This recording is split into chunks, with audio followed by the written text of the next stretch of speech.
el sol y la montaña, en la pista y el corral, nace un canto de nobleza del caballo nacional.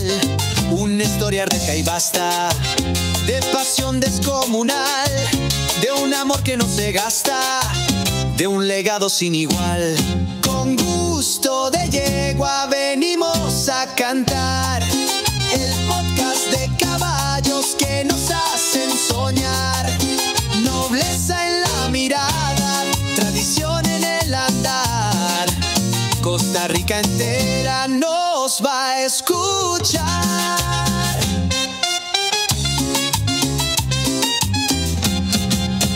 De la doma a la crianza, del jinete al criador, hay un mundo de cultura hecho de respeto y amor. La medicina y la ciencia son los temas de ocasión, con actores que merecen toda nuestra admiración. Con gusto de yegua venimos a cantar el podcast de caballos que nos hacen soñar. Nobleza en la mirada, tradición en el andar. Costa Rica entera nos va a escuchar. Son fuerza y libertad, compañeros sin final.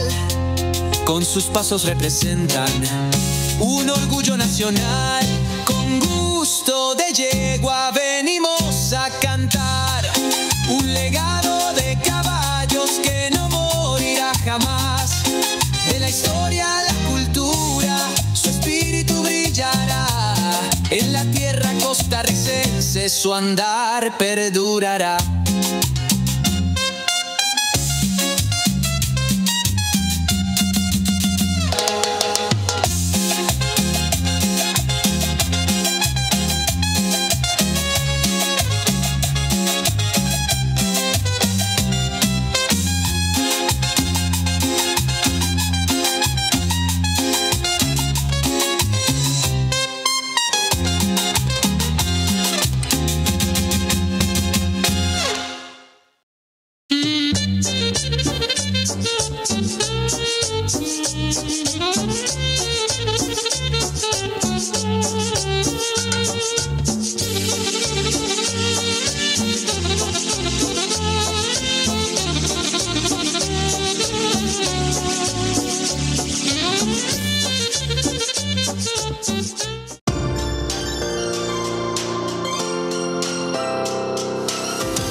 ¿Sabías que los caballos deportistas necesitan suplementos como los humanos?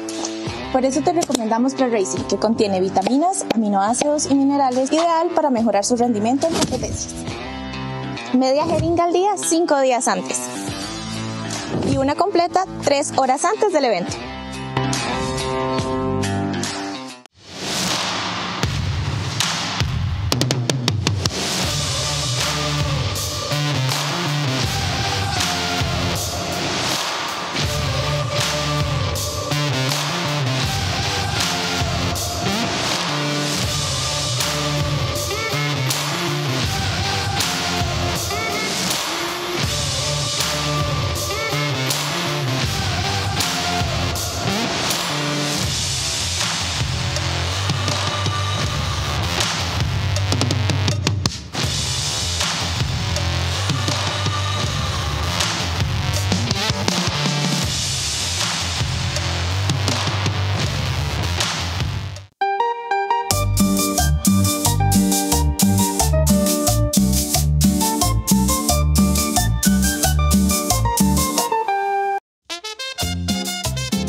Bienvenidos a Con Gusto de Yegua, el podcast donde celebramos la pasión y el conocimiento por el mundo equino y la hípica nacional costarricense.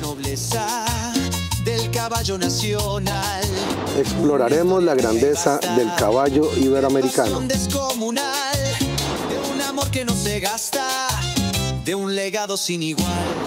la elegancia del caballo costarricense de paso,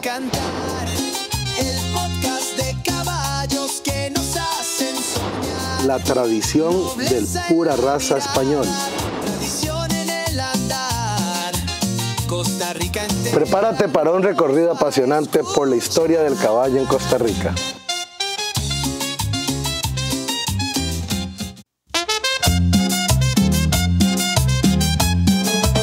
Bajo el sol y la montaña, en la pista y el corral, nace un canto de nobleza del caballo nacional.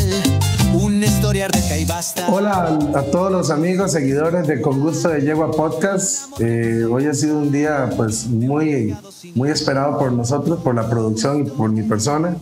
Estamos muy emocionados por venir a hacer este programa. Estamos desde el quirófano del Hospital Equino de la Universidad Nacional y venimos a entrevistar al doctor Roberto Estrada, a quien le doy la bienvenida al programa, doctor. Muchas gracias, un placer, un honor estar aquí y buenísimo, sí, para discutir temas interesantes y ver cómo nos va. Sí, el doctor pues es uno de los grandes profesionales baluartes que tenemos en el país. Una persona que ha tenido pues una importante formación, aparte viene de una familia o de un padre con mucha experiencia también en la veterinaria y es el director del hospital. Hoy vamos a hablar sobre medicina en general y bueno, un poquito sobre la vida del doctor. Y empecemos por ahí, doctor. Cuéntenos un poquito sobre usted, sobre su origen, su infancia. Bueno, yo nací en Moravia, en San José. En ese tiempo anduvimos ahí en varios puntos de Moravia. Paralelamente, mi papá pues, siempre estuvo con la fiebre de los caballos, ¿verdad? Entonces, en ese momento, él tenía una finca en Cartago, justamente a la par del hipódromo. Entonces, chiquillo me recuerdo robándome cubitos de azúcar del hipódromo, ¿verdad? Mientras ellos veían el tema de las carreras y acompañándolos ahí en ese proceso. Y también me marcó mucho todo el tema del entrenamiento, el caballo deportivo, porque teníamos caballos inicialmente de carrera y también después mi tata se empezó a meter en el tema de rally, ¿verdad? Que fue el final de una pasión familiar en la cual yo entrené mucho tiempo, competí un poco también y bueno, ahí eso por un lado de la parte ecuestre, ¿verdad? La parte médica también, pues desde chiquillo siempre se lo agradeceré, ¿verdad? Nos sacaba a trabajar con él y nos llevaba de giras, ¿verdad? Y después no solo para aprender a trabajar, sino también a empezar a entender un poco, ¿verdad? Que pues uno estaba carajillo, no sabía mucho, ¿verdad?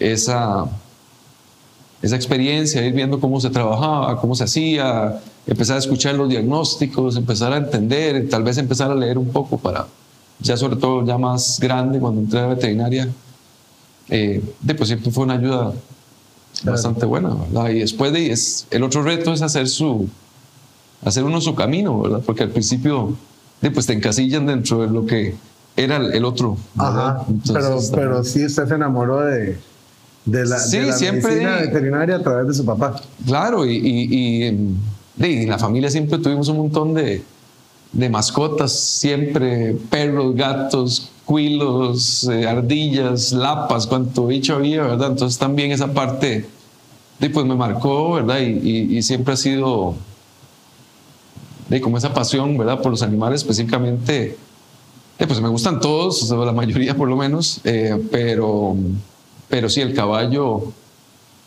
ha significado mucho en mi vida, ¿verdad? Tanto como jinete y ahora más como profesional, ¿verdad? Que tengo que lidiar con ellos todos los días y para mí es una gran bendición, ¿verdad? Poder estar involucrado con ellos y curarlos, ¿verdad? Su papá, como médico profesional, bueno, aparte que fue un médico muy reconocido a nivel nacional, también fue director o trabajó en este hospital. Claro. Entiendo que fue director también del hospital. Claro, sí. Al igual que hasta usted. recientemente. Sí. ¿Hace cuántos años estuvo o cuántos años pasó él a cargo del hospital? Como 15, si no me equivoco, algo así, un poco más tal vez. Sí. Mientras usted estaba en formación, él estaba dirigiendo acá. Exactamente, sí, sí. Y después, bueno, el cambio oficial de la dirección del hospital se hizo hace muy poco, ¿verdad?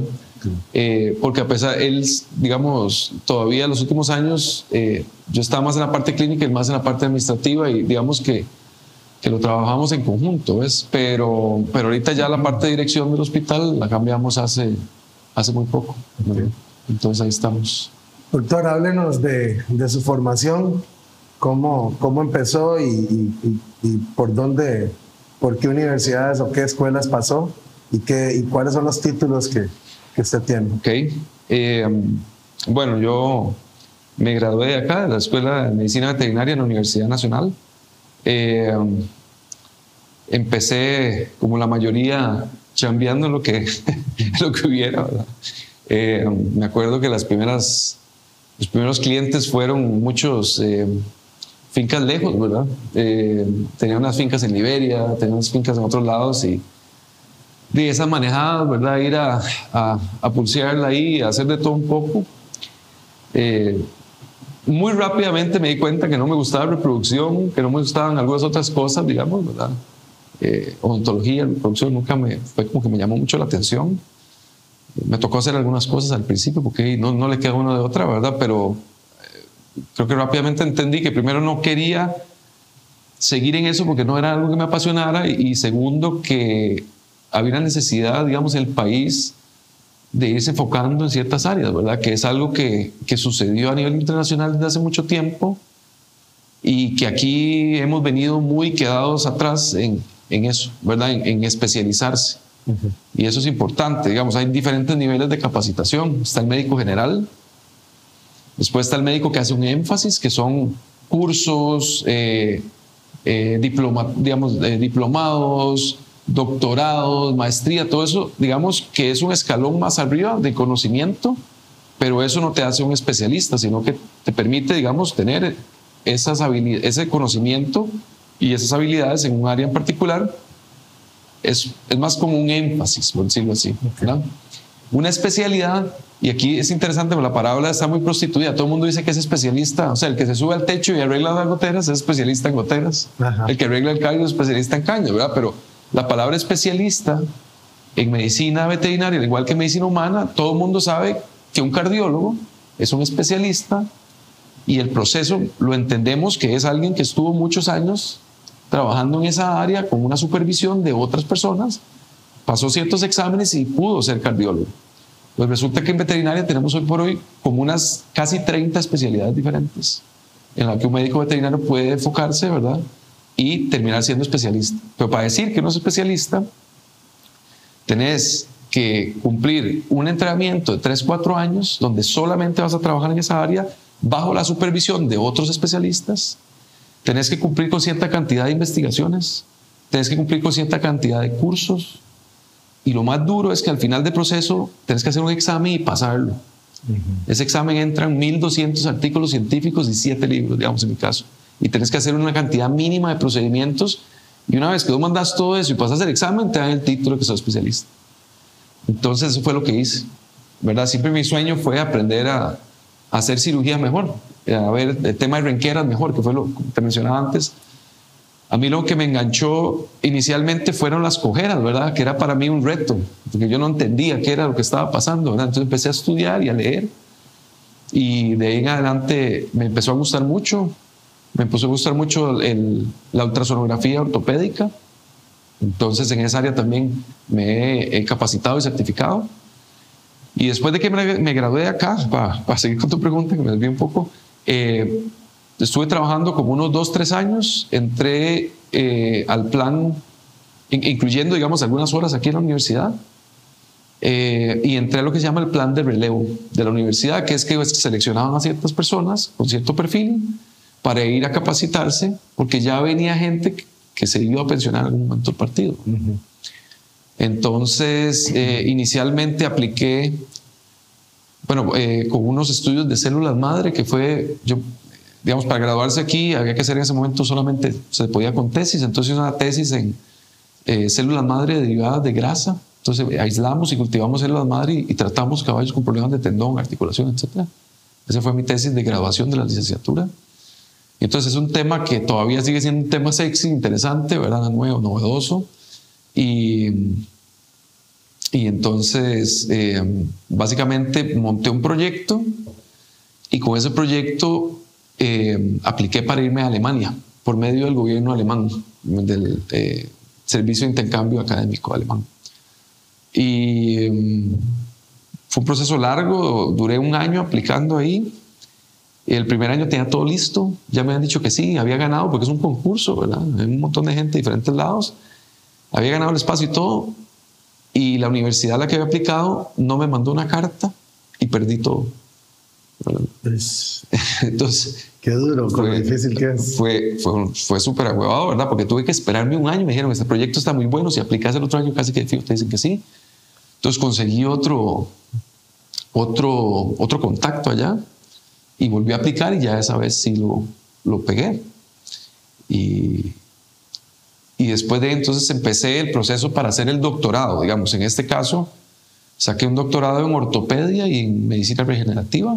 Hicimos un estudio de regeneración de tendón. El tendón es una estructura que se lesiona muchísimo en caballo de deporte y que tiene una tasa de recurrencia, de recaída, digamos, muy alta. Entonces, es un tema que siempre me interesó, para cómo hacer para que esos animales que se lesionaban pudieran volver a trabajar y tener menos riesgo de recaída. Entonces se hizo un estudio multicéntrico, digamos, con el apoyo de la Universidad Libre de Berlín, que fue donde al final pude irme a hacer esto, la Universidad de Utrecht en Holanda, y la Universidad Nacional. Entonces hicimos un estudio donde probamos una terapia para determinar, digamos, si esa línea de terapia tiene un efecto sobre esos tendones o no, ¿verdad?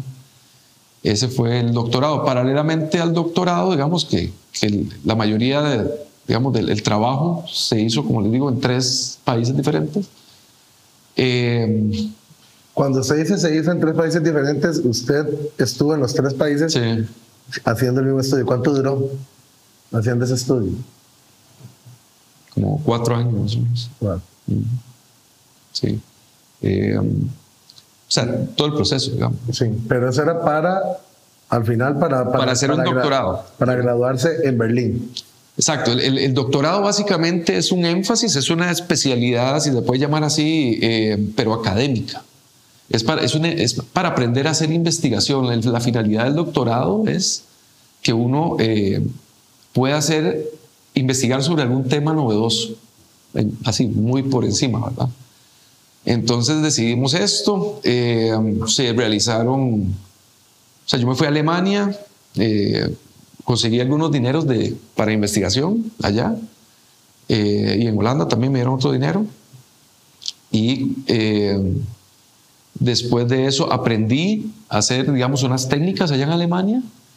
Vinimos acá, de vuelta, hice los estudios acá, ¿verdad? Y después tomamos las muestras, nos llevamos a Holanda, que Holanda tiene un laboratorio gigante de este tipo de estudios, y corrimos los estudios allá. Y después ya me devolví otra vez a Alemania. En Alemania hice lo que se llama un doctorado clínico. ¿Ves? Hay diferentes tipos de doctorado. Hay doctorados donde ellos están metidos solo y hacen investigación pura. La ventaja del doctorado clínico era que uno trabajaba en el departamento de ortopedia de la Universidad Libre de Berlín, que es uno de los mejores hospitales de equinos de Europa, con una casuística excelente, con gente súper famosa y súper buena. Entonces tuve la oportunidad de estar ahí, digamos, haciendo mi doctorado, pero digamos, trabajaba todo el día en el hospital, y en la tarde o en la noche empezaba a trabajar en el doctorado, ¿verdad? Entonces era bonito porque se combinaba la parte clínica con la parte práctica. Aún así, ese inicio, pues ahí nadie lo está esperando, ¿verdad? Entonces cuando arranqué con el doctorado, pues empecé desde abajo, ¿verdad? De rasurar articulaciones, limpiarlas para que el otro especialista los inyectara, que al final terminó siendo mi tutor, ayudarle a sostener patas. Me explico, o sea, en lo que se pudiera. Empecé, yo gracias a Dios ya había trabajado bastante con ultrasonido, obviamente, pues todavía me faltaba mucho que aprender, pero ya tenía cierta experiencia.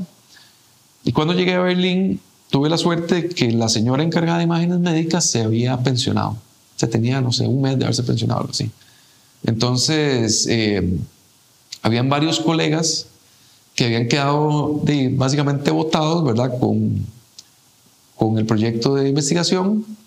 Y entonces a una de ellas, sobre todo, le ayudé en el proceso, ¿verdad? Y empezamos a hacer esos trabajos en conjunto. Entonces me permitió, o sea, como la gente vio que me interesaba, y entonces habían otros proyectos que me empecé a involucrar. Y me permitió entonces estar participando en un montón de proyectos súper interesantes de ortopedia, ¿verdad? Que son la base de lo que hacemos en la clínica, en el día a día, ¿verdad? O sea, la investigación es vital para aprender, y en eso yo soy totalmente necio y cabezón, y a veces caigo mal, pero somos científicos. Con médicos veterinarios somos científicos, o sea, nos basamos en la ciencia. Claro. Entonces tenemos que hacer, nuestra clínica tiene que estar basada en evidencia científica disponible. No podemos hacer lo que nos dé la gana y lo que se nos ocurra. Primero, porque no es justo con el paciente. Y segundo, porque legalmente nos puede ir feo, ¿verdad? Si empezamos a inventarnos una terapia mágica y de repente termina mal, ¿verdad? Entonces, esas bases de investigar y trabajar ahí en conjunto con ellos, pues me ayudó mucho también a formarme como profesional en contexto de cómo voy yo a hacer las cosas como profesional, ¿verdad? Esa es una invitación, digamos, a los colegas, a los muchachos que estudian también, de que eso es lo que podemos hacer ahorita, digamos, tratar de basarnos en lo que hay descrito en la literatura. Yo sé que hay cosas que no están descritas, pero hay muchas que sí están. Entonces hacemos como los monitos que nos tapamos los ojos y las orejas, porque estamos con una zona de confort, pero hay que siempre ser acucioso, ¿verdad? Estar siempre tratando de buscar cosas nuevas, de estar buscando información nueva, de nunca pensar que ya uno lo sabe todo, porque ¿verdad? Siempre tenemos que aprender. Entonces, en ese contexto, cuando estaba terminando el proceso del doctorado, como ya me empecé a involucrar más, y empecé también, digamos, en el tiempo del doctorado, empecé a trabajar entonces en el departamento de imágenes médicas de allá de la Universidad de Berlín. Como vieron que tenía experiencia en ultrasonido, entonces empecé a hacer los ultrasonidos del hospital. Poco a poco empezó a subir la casuística, al final era una locura, hacía 15, 20 ultrasonidos al día, ¿verdad? De caballos, de cosas de ortopedia, veía todo lo que eran cojeras en la mañana con ellos, les ayudaba con la parte de cirugía en lo que podía, y en la tarde pasaba haciendo ultrasonidos. Eso fue como a donde mi tutor y mis colegas se dieron cuenta que realmente quería ir a trabajar y aprender, ¿verdad? Entonces, cuando yo paralelamente empecé a ver todas las cosas maravillosas, ¿verdad? Porque eran cosas así que yo nunca había visto realmente, que se podían hacer modernamente con los equipos, con el personal capacitado, de hacer cirugías de cólico con supervivencias muy altas, hacer reparación de fracturas cuando aquí uno le venía la idea que todo el caballo fracturado había que ponerlo a dormir, hacer cirugías increíbles por medio de portales de 4 milímetros y trabajar por medio de instrumentos especiales para hacer cirugías dentro de una articulación y que el caballo a las 6, 8 semanas estuviera completamente recuperado. O sea, cosas que yo no había visto, ¿verdad? Y es lo que te comentaba antes. O sea, una vez que yo vi eso, me enganché y dije, esto es lo que quiero hacer. Y que no había en el país nada. Exacto, sí. Esto es lo que quiero hacer el resto de la vida, ¿verdad? Y el tema con la parte de cirugía es que, o sea, cualquiera puede hacer cirugía, porque nosotros como médicos veterinarios nos graduamos y en teoría podemos agarrar y hacer cirugía. Pero para ser cirujano se requiere un proceso muy largo de entrenamiento, ¿verdad? Para realmente, y capacitación y de certificación, ¿verdad? Que digan, esta persona tiene los conocimientos y las habilidades mínimas, ¿verdad? Para ser un cirujano. Y eso no es fácil, ¿verdad? Entonces, ese proceso fue lo que yo intenté, ¿verdad? Sin menospreciar las capacidades y el conocimiento de los colegas que hacen cirugía y no son especialistas, ¿verdad? Pero yo, Roberto Estrada, dije, yo quiero tratar de lograr eso, ¿verdad? Bueno, digamos las cosas como son. Usted es el único médico veterinario en Costa Rica con esa certificación. Sí, digamos, vamos a ver, yo me certifiqué al final por el Colegio Europeo de Cirujanos Veterinarios. Hoy por hoy, digamos, en el mundo hay 2 colegios grandes que certifican a los cirujanos y que son reconocidos a nivel internacional. Hay certificaciones locales, pero esas no tienen mucho valor internacional. Pero sí, que se reconocen a nivel internacional el Colegio Europeo de Cirujanos Veterinarios y el Colegio Americano de Cirujanos Veterinarios. Entonces, en Latinoamérica, del Colegio Americano de Cirujanos Veterinarios, que es más o menos la misma formación, pero que incluye Canadá y Estados Unidos, pueden haber tal vez unos 4 o 5. Hay un chaval en México, 2 en Argentina, creo que uno en Chile, O sea, no son muchos tampoco, ¿verdad? Creo que hay alguien en Brasil también, si no me equivoco. Eso es del Colegio Americano. Del Colegio Europeo de Cirujanos Veterinarios en América Latina solo estoy yo. Wow. Sí. El otro día me mencionó que había una estudiante que estuvo con usted que actualmente está pasando por el proceso. Bueno, mira, eso ha sido otra cosa que me enorgullece mucho acá.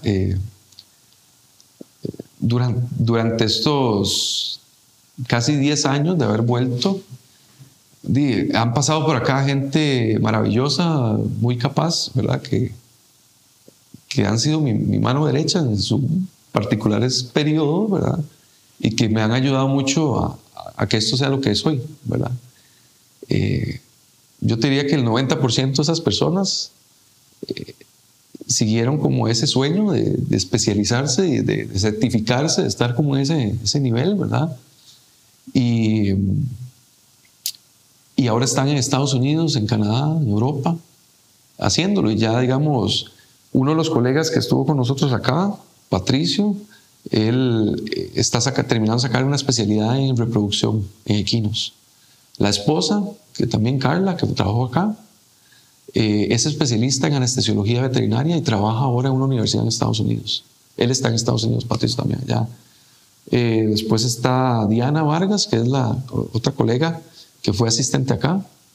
Ella se fue a Canadá primero y después ahora está en Estados Unidos y está por terminar una especialidad en medicina interna en equinos en la Universidad de Auburn, y ella es la que estaría, Dios primero, volviendo acá a trabajar en julio para ampliar las capacidades del hospital y tener un especialista en medicina interna. Tuvimos al doctor Mariano Mora un tiempo acá, pero le salió una buena oportunidad en Australia y ahora se fue para allá, ¿verdad? Entonces, siempre estamos como esa búsqueda. Hay otros colegas que están en el proceso, ¿verdad? Alejandro está haciendo una residencia en anestesiología. Jenner está haciendo un tema de, bueno, hizo unos internados y está buscando ahí una opción medicina interna también. Hay otra colega, María Jesús, que está ya en Estados y quiere hacer cirugía. Entonces, gracias a la inspiración que usted les dio. Bueno, no sé si podemos decir eso, pero por lo menos trabajaron aquí y sé que esa espinita de quererse especializar y seguir adelante estaba ahí. Hay otra colega, Catherine, también, que ya estuvo en Canadá y ahora está tratando de sacar una especialidad en imágenes médicas, ¿ves? Entonces, yo creo que parte del rol de un hospital de docencia es, si se podría decir, apoyar de alguna forma, ya sea como vos decís, yo no sé, si no puedo decir que fui la inspiración, ¿verdad? Pero por lo menos tratar de apoyarlos en su sueño, ¿verdad? De seguir esa línea y seguirse capacitando, porque, por ejemplo, en España pasó que mucha gente se fue y el nivel de veterinaria en España no estaba nada bien hasta hace relativamente poco. Pero muchas de estas personas que se capacitaron al mejor nivel volvieron a España recientemente y el nivel de veterinaria en España ha subido dramáticamente en universidades como Córdoba, Valencia. Hay gente que está haciendo también práctica privada, que son especialistas certificados y entonces están trabajando a un nivel muy alto y muchos, puedo decir con dicha, que son amigos también. Y he podido visitar los lugares y uno ve la diferencia, ¿verdad? De eso. Sí, entonces, bueno, con esta amplia explicación que nos da el doctor y esta introducción, vamos a ir a unos comerciales y ahorita venimos para que nos hable ya propiamente sobre el hospital, sobre las cosas que se hacen acá y cómo esto ha llegado a tener un impacto en la salud de los caballos en Costa Rica. Claro, con gusto.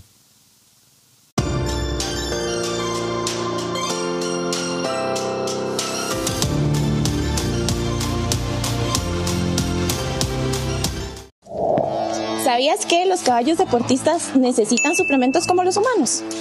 Por eso te recomendamos ProRacing, que contiene vitaminas, aminoácidos y minerales, ideal para mejorar su rendimiento en competencias. Media jeringa al día 5 días antes y una completa 3 horas antes del evento.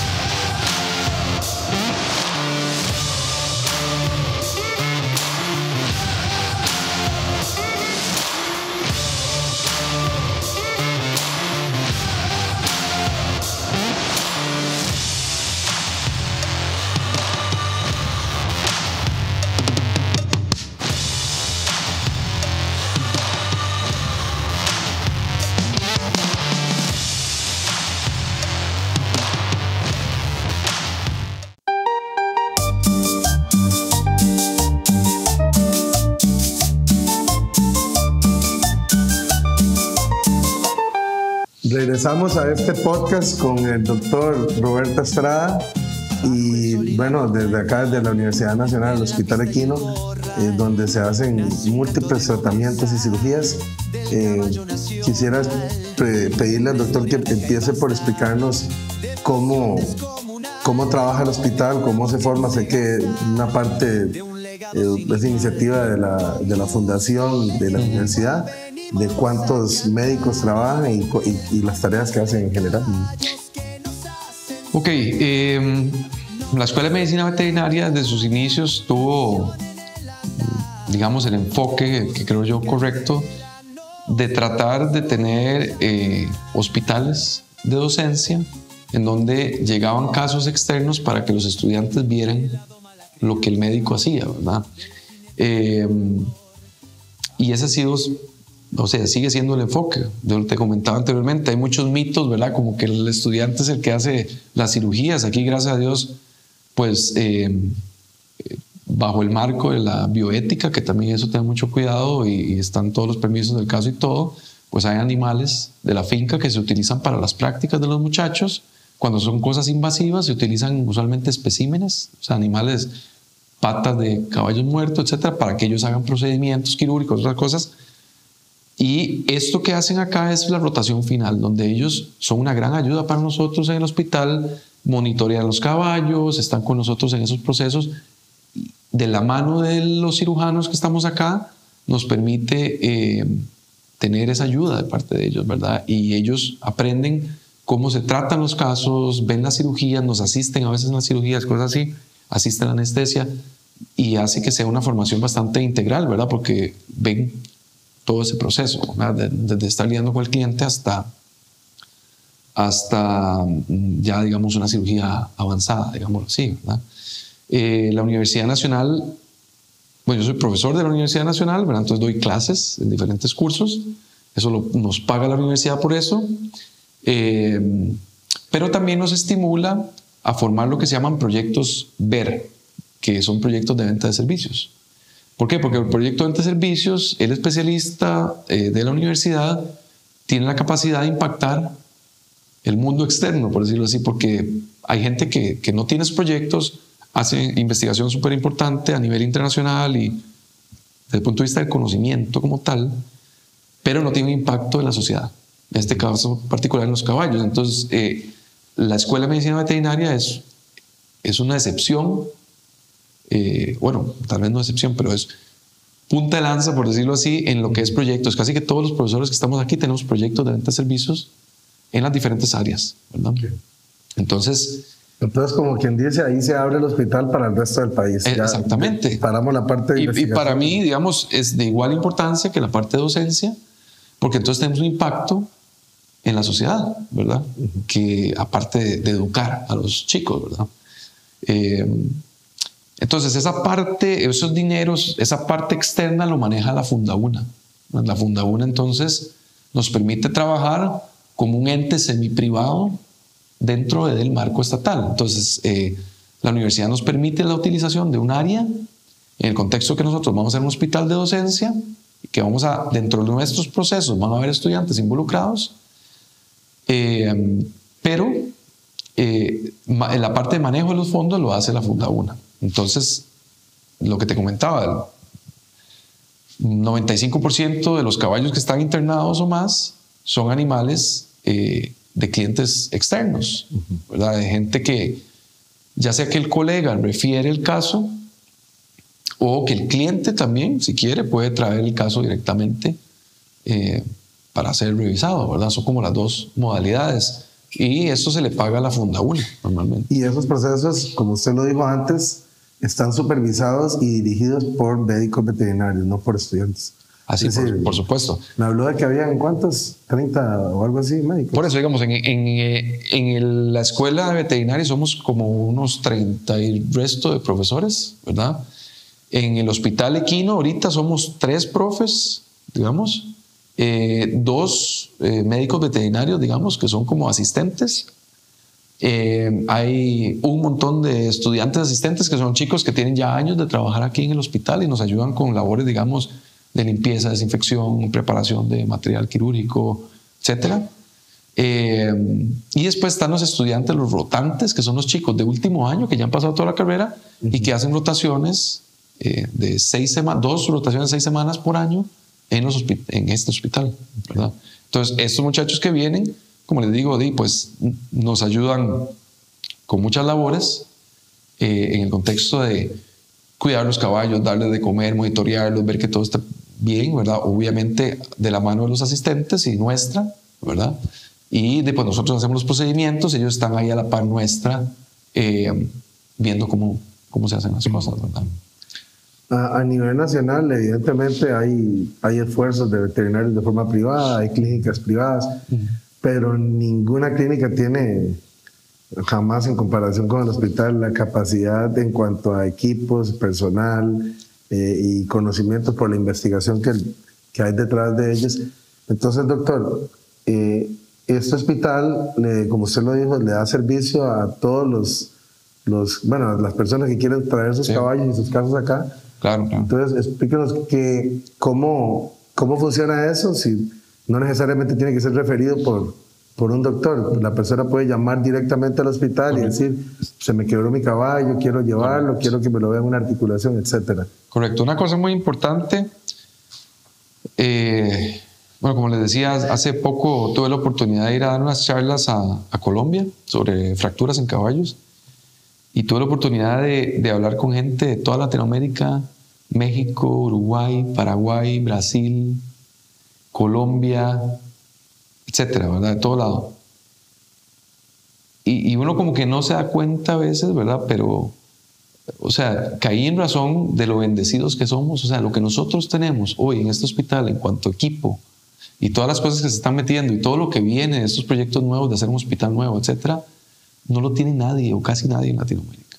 Entonces, es una gran bendición, digamos, y es parte de lo que nosotros queremos socializar, de que la gente sepa de que aquí se puede hacer artroscopía, ¿verdad? Que es cirugía mínimamente invasiva en las articulaciones, que podemos hacer laparoscopía con el caballo en pie, con unas incisiones chiquititas sacarle un testículo retenido a un caballo, que se puede hacer cirugía cólico, que se puede reparar fracturas, hay un montón de cosas que antes eran sueños, ¿verdad? Y que ahora entre lo que hay en capacidades, digamos, de instalaciones, de equipo, de personal, ya son realidades, ¿verdad? Entonces eso para nosotros es muy importante porque se han ido cumpliendo sueños y, digamos, haciendo cosas que antes no se hacían, ¿verdad? Entonces eso es muy importante.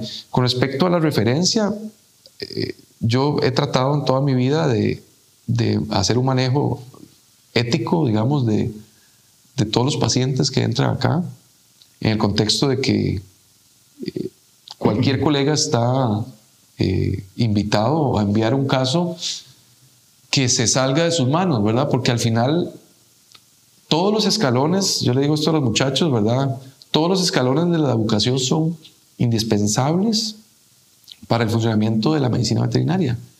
El médico general es súper importante para abordar esos casos, para tener ese contacto primario con la gente, para identificar de buenas a primeras alguna cosa que sea una pista para tirarnos hacia otro lado. Ese segundo escalón de capacitación, que médicos con un énfasis son también muy importantes porque le pueden apoyar al médico general para trabajar un poquito más, digamos, orientados a alguna otra área y, ¿qué te digo?, ver más reproducción, ortopedia, oftalmología, lo que sea. Y después cuando ya hay algo, digamos, un caso muy complejo o un caso que no se puede hacer a campo o alguna otra situación que se complique, entonces están los especialistas que nos dedicamos a lidiar con esas cosas, ¿verdad? Y eso es como el orden a nivel normalmente internacional como se maneja. Y no es que una cosa sea mejor que la otra, ni peor. Es simplemente que para eso se estudia y se capacita en un área muy puntual. Yo no hago nada de reproducción, no hago nada de dientes, no hago nada de muchas otras cosas, porque de lo que estoy metido es en eso. Y para eso están sus profesionales que lo hacen. Doctor, y eso está al acceso de cualquier persona, me refiero a que cualquiera puede venir, traer sus casos. Sí. Y bueno, pues sí tiene un costo importante, lógicamente, pero relativamente, cuando uno ve en la balanza la capacidad, el respaldo, las máquinas que tienen, los procesos como los hacen, pues es una medicina relativamente barata, máxima comparándolo con los estándares a los que usted pues está acostumbrado en su formación. Sí, vamos a ver, un problema serio acá es que no tenemos seguros animales. O sea, de verdad. Vamos allá en Alemania el seguro era muy barato y cubría, por ejemplo, los 5 días previos, todas las imágenes médicas previas al diagnóstico y 5 días posoperatorios. Entonces era casi que cubría todo. Y la gente pagaba, podías asegurar, digamos, el caballo entero o podías asegurarlo para las emergencias más caras, cólico, fractura, artroscopía. Y eso hacía toda la diferencia, porque entonces la mayoría de las decisiones eran médicas, no económicas. Aquí estamos al revés, ¿verdad? Muchas veces nosotros como hospital tratamos de ayudar de alguna otra forma para que la gente haga las cosas, porque si nosotros no nos acomodamos un poco, la gente no lo hace, ¿verdad? Entonces, obviamente, como les decía, es un proyecto semi-privado entre la universidad y para que esto camine ocupamos que la gente pague, ¿verdad? Sí. Entonces, se cobra lo justo, creo yo, por ser un servicio de calidad. Y sí, con la idea de tratar de que los animales vuelvan a estar en casa, ¿verdad? Y gracias a Dios la mayoría de los casos vuelven a casa, a pesar de ser muchas veces casos muy complicados, ¿verdad? Ese es el tema. Y que, hablando de casos, ¿qué es lo que más cotidianamente están acostumbrados a ver en el hospital? ¿Cuáles son los casos que más les vienen?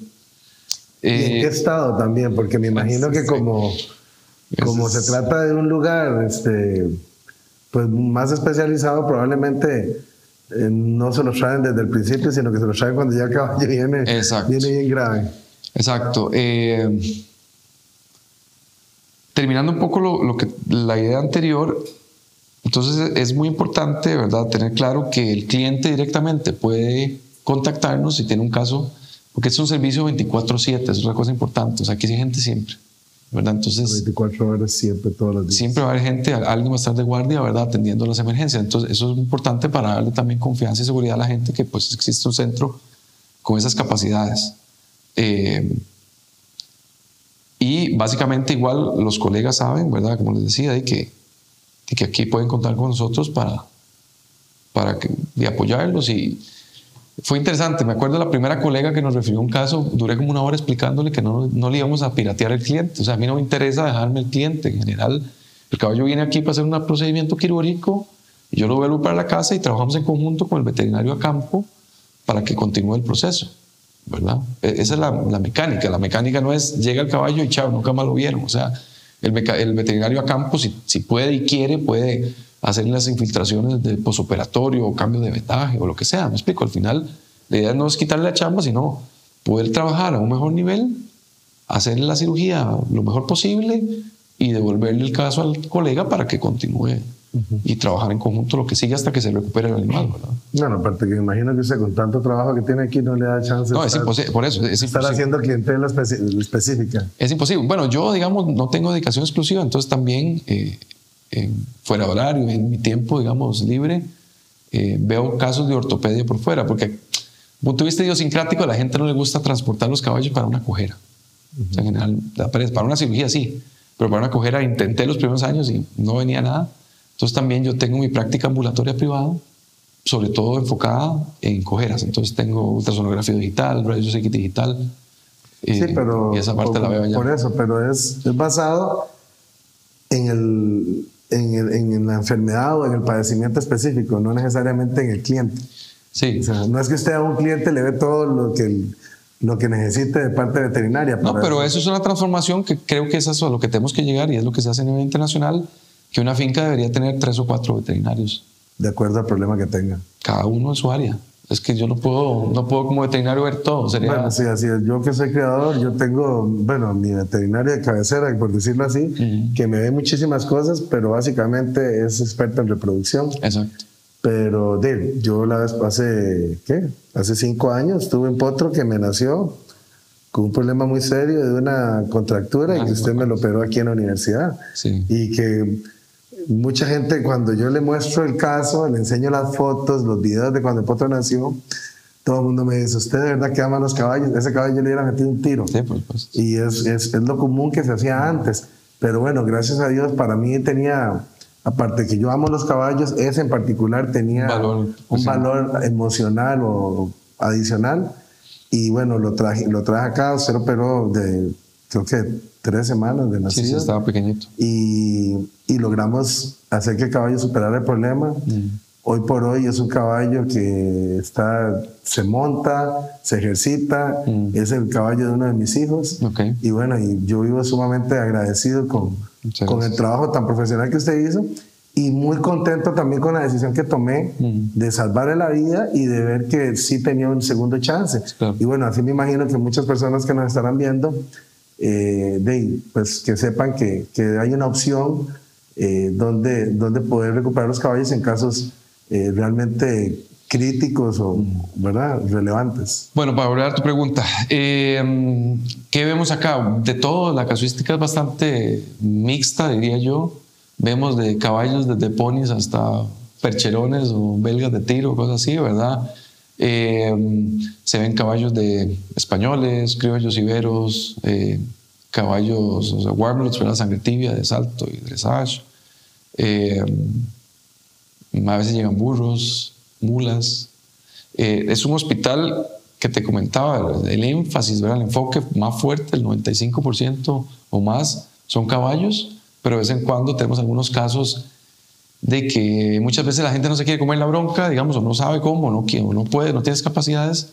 En bovinos, ahorita hay pues, bovinos muy caros, de embriones o líneas, digamos, de show, y entonces he tenido que operar fracturas. Ahorita tenemos un ternedito con una fractura de mandíbula que se operó, ya espero que se vaya para la casa en estos días. Y así, fracturas de cañita, un ternero, artrodesis, etcétera, digamos, más. Ahora vi también un cordero que estaba ahí. Sí, eso llegó, ese llegó con un problema en el pene, un sangrado ahí, y bueno, tenía como una infección y ya igual está para irse para la casa. Entonces también, como es un hospital de mayores, llegan algunas cosas. La gran mayoría del tema de rumiantes se hace a campo, ¿verdad?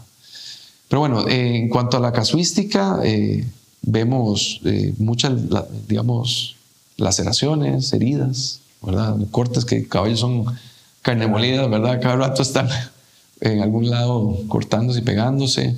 Y porque son cosas que también es muy difícil que uno en su finca lo pueda tratar dependiendo del nivel de vida. Es que ese es el punto, ¿verdad? Cuando es algo muy superficial. A ver, una recomendación que puedo darles a todos es, cuando hay una herida no puede uno ser pura vida, ¿verdad? Porque yo digo a la gente, si uno agarra el abordaje pura vida, termina muchas veces mal. ¿A qué me refiero con esto?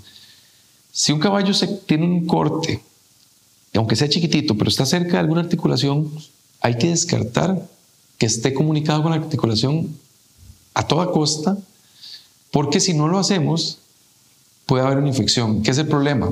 La infección puede terminar matando al caballo.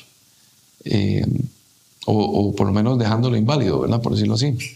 Sí, entonces, yo tengo pérdidas por heridas. Infecciones, exacto. Que entonces, uno jamás imagina que iba a tener. Exactamente. Entonces, ¿qué es el tema? No ese abordaje pura vida. No, todo va a estar bien, démosle antibiótico, antiinflamatorio, porque el antibiótico antiinflamatorio trabaja muy bien muchas veces. Entonces, nos empieza a sostener un grado de confort hasta que ya el caballo está malísimo. Pues. Entonces, igual pasa con cólico, por ejemplo, que es otro de lo que vemos mucho acá.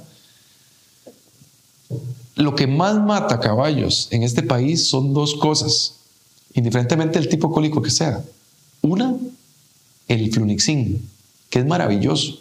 El napsin, el Nixibet, Flumec, lo que sea, tiene 1000 marcas, pero se llama flunixin meglumine. Es un analgésico tan efectivo que la gente sabe que funciona bien y le mete dosis y media, doble dosis, para que se le quite el cólico. Se le quita el dolor, pero no el problema. Exactamente, es como meterle morfina a la vena, digamos, ¿verdad? En el sentido abdominal. Entonces les quitan todo el dolor y entonces tenemos caballos que están 6, 8, 10 horas. Ahí viene tu pregunta, ¿cómo llega ese caballo acá? Hoy por hoy, más del 80% de los cólicos los podemos salvar y quedan bien. Hay un estudio reciente que demostró que en caballo de salto, por ejemplo, el porcentaje de animales que vuelve a competir es altísimo, ¿verdad? Después de la cirugía de cólico. O sea, no solo están sobreviviendo, sino que están quedando la gran mayoría bien. ¿Entendés? Entonces, ¿qué es el tema? Ocupamos que esos caballos estén aquí rápido, ¿verdad? Entonces, ¿cuál es mi recomendación? Si ustedes, en general, eviten a toda costa darle dosis altas de flunixin, ¿verdad? De napsin, por decirlo así. Un caballo de 450 kilos, si vos le metes 5 ml de napsin y a la hora y media sigue con dolor, eso es algo serio. Eso es algo que ya no, probablemente lo vas a poder manejar a campo, que ocupa algún tipo de, algún grado. Se trata de meterle más. Ya no es un pedito atravesado, por decirlo así, ¿verdad? Ya no es una impaccioncita, ya es un intestino que usualmente una impacción muy seria, o un desplazamiento, o una torsión, o algo que necesite realmente una atención, digamos, especializada y eficiente y rápida, digamos, en el contexto de que si yo tengo ya el caballo acá, no es que todos los caballos que llegan acá se operan. No, de hecho, solo el 7% de los caballos, digamos, de todos los cólicos son quirúrgicos. Hay un porcentaje muy alto que se maneja médicamente. Y si el caballo llega aquí y hay que manejarlo médicamente, de hecho, la semana pasada tuvimos uno que llegó muy mal, bueno, dos, llegó muy mal y al final salieron médicamente, ¿verdad? Uno todavía está internado ahí. Cuando se dice médicamente, ¿se refiere al tipo de medicina? No, sonda con fluidos, sonda nasogástrica, ayuno, etcétera, ¿verdad? Porque ahí viene el problema es que si nosotros damos una dosis altísima de flunixin, va a enmascarar que el caballo se está pudriendo por dentro y cuando llega aquí va a llegar muy mal. Y yo le digo a la gente, ya es un muerto caminando. El caballo está muerto pero no sabe. ¿Me explico?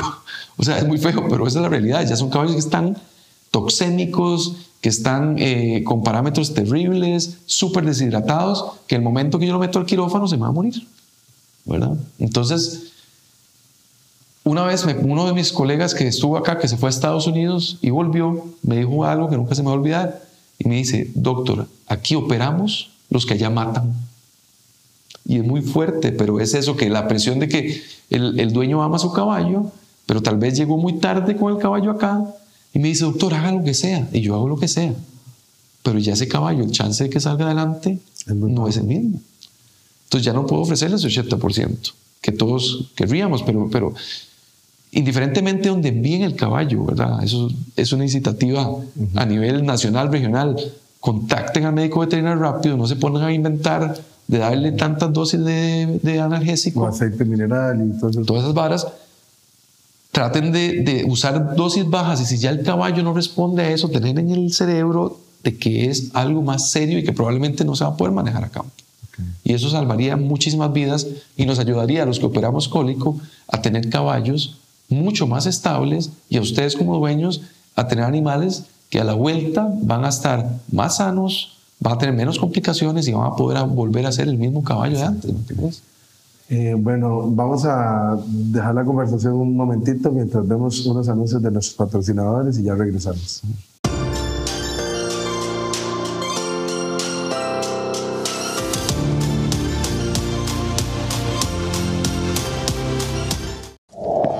¿Sabías que los caballos deportistas necesitan suplementos como los humanos?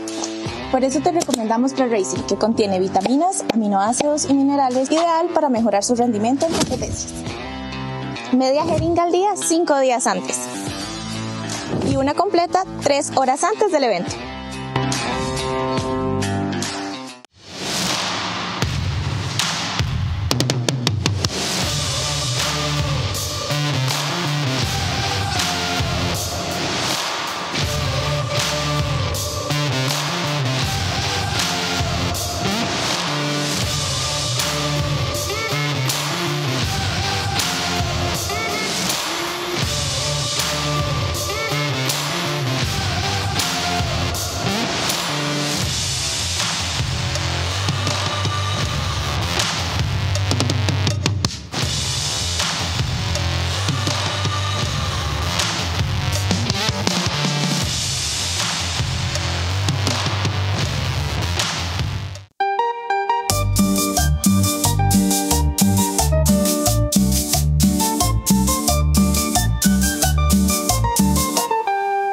Hola amigos, esperamos que estén disfrutando de esta tarde de domingo.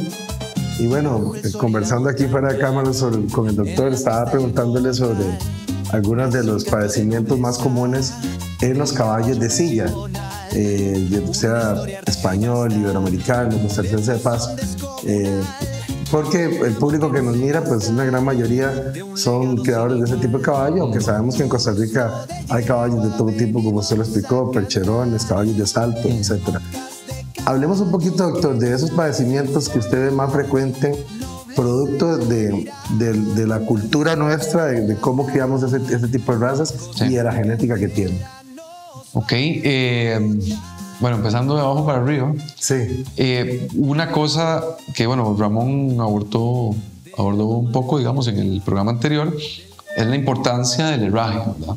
O sea, hay un dicho muy importante que es que sin casco no hay caballo, ¿verdad? Uh-huh. Del casco se originan muchas cosas y fuerzas, y digamos que vienen de abajo y suben, ¿verdad? Como en la parte biomecánica, el caballo está conectado, ¿verdad? No es como que están los cascos por ahí y arriba por allá. O sea, todo eso está conectado. Y estudios más recientes han demostrado esas conexiones y han demostrado cómo cosas en el casco afectan no solo a estructuras en el casco, sino a estructuras más arriba, inclusive la espalda, ¿no? Entonces, ¿qué es lo que vemos acá? Y hablamos un poco, digamos, caballos con la historia de la pinza larga. O sea, en mi opinión, yo entiendo que si uno tiene un caballo que no se mueve muy bien, le quiere dejar la pinza larguísima para que medio levante un poco más.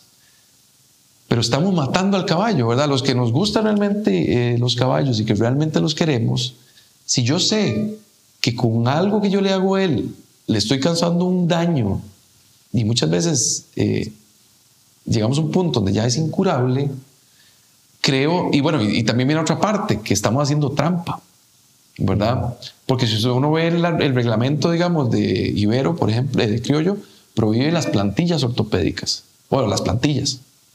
Pero resulta que hay estudios que han demostrado que la pinza larga sí genera un efecto de levantar la pata más, pero por otro lado, porque es como yo le digo a la gente, es como andar con un zapato de payaso. Si yo no levanto la pata, me voy de nariz, claro, ¿verdad? Sí. Eso es así. Pero el tema es que estás jodiendo al caballo. O sea, se ha demostrado que el tener un casco desproporcionado, ¿verdad? Con estos parámetros normales, digamos, desproporcionados, hace que las fuerzas se incrementen significativamente, y hay estudios que han demostrado que si un caballo, recuerden que el caballo está parado sobre el dedo 3 y la uña, el casco, digamos, es una uña gigante. Entonces vean que nuestros dedos son alineados. ¿Qué es lo que pasa en el caballo criollo? Tenemos un eje quebrado hacia atrás, muy comúnmente. Y ese eje quebrado hacia atrás, creado, digamos, por pinza larga, talones colapsados, colapso de las estructuras de soporte, la parte de palmar, la parte de atrás del casco, genera un montón de fuerzas a nivel de los tendones y a nivel de las articulaciones, y ahí se originan estas enfermedades que voy a hablar. Uno muy común es enfermedad podotroclear o síndrome navicular o síndrome podotroclear. La podotróclea es una región en los talones del caballo donde está varias estructuras muy importantes: el flexor profundo, el hueso navicular, la bursa navicular y ligamento impar distal, ligamento suspensorio navicular. Entonces, esta región sigue siendo, o lesiones de esta región, una de las causas más importantes de descarte de caballo a nivel mundial. ¿Y cuál es el origen? Muy comúnmente, bueno, algo genética puede ser, pero muy comúnmente pinza larga, ¿verdad? Ese eje quebrado hacia atrás, que se sabe que por cada grado fuera de eje aumenta un 4% el estrés sobre el flexor profundo, y el flexor profundo estripa esta región, digamos, el navicular, y empieza a causar problemas. Okay. Se carga ese tendón y empiezan a haber lesiones. Entonces, lesiones ahí en la podotróclea son muy comunes en nuestro caballo por eso. ¿Cuál es un escaloncito más arriba? Otra lesión súper común en caballo. Bueno, para terminar esto, ¿cómo la prevenimos? Un buen recorte, un buen herraje. Ciclos de 5 semanas, por favor. Bueno, eso es todo un pleito. Y el recorte, que eso lo hablábamos con Ramón Batalla, el recorte empezando desde la vía de potrillo. Eso es muy importante. O sea, nosotros tenemos la manamaya, y ahorita voy a hablar de eso, de que lo llaman uno como veterinario y le dicen: doctor, tengo un caballo, un potro con las patas torcidas. Ok, ¿qué edad tiene? 3 años de chavo, ya llegué muy tarde a la fiesta, ¿verdad? Entonces, eso tiene que, ahorita les voy a hablar un poquito de eso. Entonces, bueno, el tema de navicular podemos ayudar mucho, podemos, hacer diagnóstico, muy importante saber dónde está el problema, si es un problema de tendón, usualmente en esa región va a ser un proceso más largo de recuperación que si es una inflamación en la bursa del navicular, por ejemplo, que uno puede infiltrar y bajar la inflamación, herraje ortopédico, rehabilitación, fisioterapia. O sea, hoy por hoy hay un montón de cosas que la gente a veces ignora que nos va a permitir tener un chance mucho mejor de que ese animal se mantenga muchos años o bien o que se cure, ¿verdad? Si lo abordamos de una buena forma. El escalón que sigue son lo que llaman hueso en anillo, ¿verdad? Que es como un abultamiento en la parte delantera de la cuartilla, ¿no? Es bastante común. Muy común también causado por el tema del eje quebrado. Al estar el eje quebrado, los bordes articulares empiezan a cargar en maneras distintas. Ajá. Y forman un sobrehueso. Bueno, que ahí vemos ese... Exacto. Son esos encuentros. Exacto. Que se van presionando. Imagino que exacto, eso se empieza, articulaciones que van lastimándose. Exacto, entonces empieza a haber lo que se llama un desgaste, que la gente habla de un desgaste articular, ¿verdad?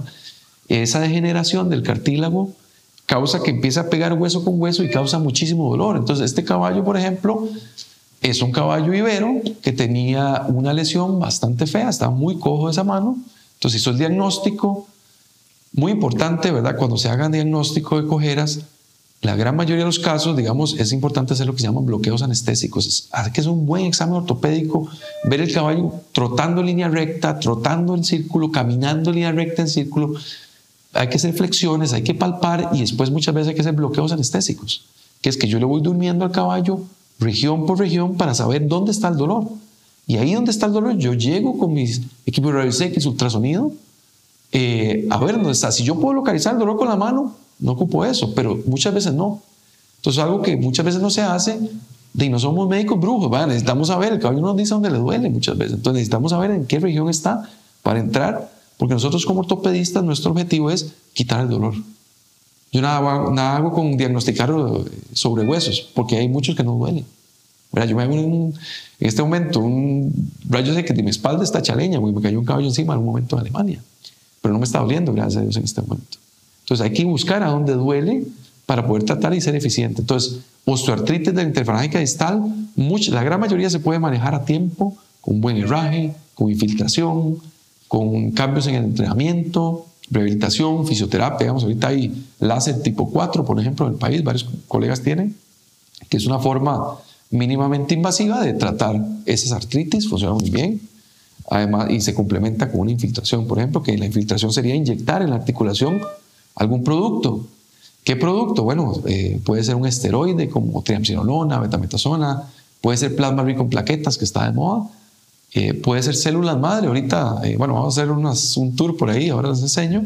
Tenemos un centro de terapia regenerativa ahora aquí en el hospital, donde podemos inyectar células madre en la articulación, en los tendones de los animales, para que puedan sanar mejor, ¿verdad? Entonces eso es, digamos, otra cosa que se puede hacer.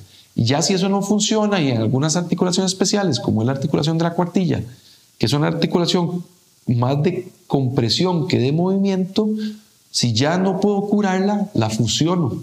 Entonces la destruyo, la fusiono por medio de placas y tornillos, y eso me genera un puente de hueso. Y al no haber articulación, no hay dolor. Y un caballo como este tiene un 80% de chance de quedar bien en las manos y más de un 95% de chance de quedar bien y que poder competir y montarlo y todo sin cojera, ¿verdad? Entonces, es una opción que no había antes y que ahora pues podemos hacerla acá, ¿verdad? De ahí para arriba, problemas de ligamentos suspensorios son muy comunes en caballo de silla. Tanto la parte degenerativa, que lo hablamos, bueno, se ha hablado antes, Ramón lo tocó, si no me equivoco, ¿verdad? Que es un proceso genético, que es un proceso de que lastimosamente no tiene cura, ¿verdad? Entonces tenemos que nosotros dejar de estar de como los monitos otra vez, ¿verdad? Tapando los ojos y las orejas. Normalizándolo. Y, exacto. No es normal que un caballo de los 8 años tenga el menudillo por el piso. La gente cree que es normal, pero no es normal. En ninguna otra raza uno ve esas cosas. Pero yo le digo a la gente acá, a mis clientes, que aquí estamos como en la guerra, ¿verdad? La gente se acostumbra a ver tripas y sangre y cree que es normal, pero no es normal. Entonces, no es normal que una yegua de 8 años no pueda caminar. Vean, en el 94, el caballo que ganó el Mundial de Rally, que si no me equivoco fue en Estocolmo, ese caballo compitió 160 kilómetros en un día y le ganó a todo el resto de los caballos del mundo, tenía 24 años. ¿Cuál caballo criollo, ibero, con todo respeto, ¿verdad? 24 años, puede ir confortablemente a hacer un tope? O sea, ¿me entienden? Entonces, no, y si más bien, lo más que llega uno a ver en una competencia son caballos de 14, 15 años. Exacto, con suerte. Pero a mí me preocupa ver caballos que entran al ring de 4 o 5 años con los menudillos caídos completamente. Entonces, además, recuerden que a pesar que no es un caballo de deporte como tal, pues hacen bastante ejercicio, ¿verdad? Entonces, un caballo que piafa, que al final lo que hacen ellos es piafar, le pone mucha carga al ligamento suspensorio. Entonces, el ligamento suspensorio se nos puede dañar en el origen, se nos puede dañar en las ramas. Entonces, eso es algo que veo muy comúnmente, engrosamiento de las ramas del ligamento suspensorio por este tipo de lesiones. Ese padecimiento no necesariamente tiene que ser siempre genético, degenerativo. No, tenemos, es lo que te decía. Puede ser por lesiones. Lesión deportiva, es como que, digamos, imagínatelo, es como un esguince en el tobillo, es algo parecido, ¿verdad? Es un ligamento que de repente se hace una fuerza extra o tenés, digamos, estás sobreentrenándolo, o en la pandemia me llamó la atención ver en caballos de este tipo lesiones de caballos de carrera. Yo, es que diablos. Y es que la gente, yo les decía, hicieron canchas de voleibol, ¿verdad? Unas picaderos con 25 centímetros de profundidad y aquel caballo para que agarren, ¿qué fue lo que me dijeron el otro día? Para que se coman la pista y no sé qué le digo. Y si no se come el ligamento primero, le digo yo, ¿verdad? Porque al final uno ve donde esas patas se hunden hasta lo más, ¿verdad?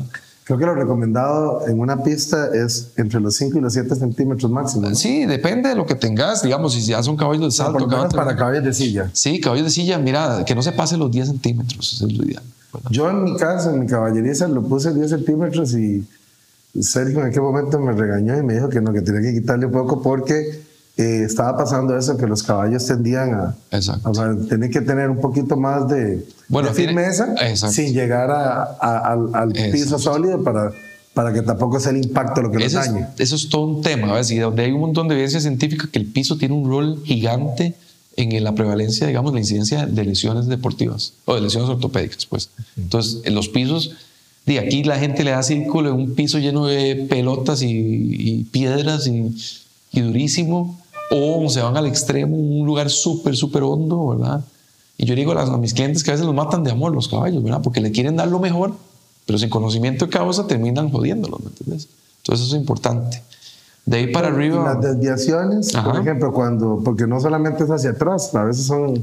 Exacto, ahí tenemos lo que vos comentaste antes, son desviaciones, deformidades flexurales, son lo que llaman contracturas, que realmente no es una contractura. En general eso se da porque el hueso crece más rápido, que es una tasa más rápida que los tendones y ligamentos. Entonces eso es un acortamiento funcional de la unidad musculotendinosa. O sea, el tendón es un poco más corto que el hueso, que a la tasa que crecen los huesos. Entonces, ¿qué es lo que pasa?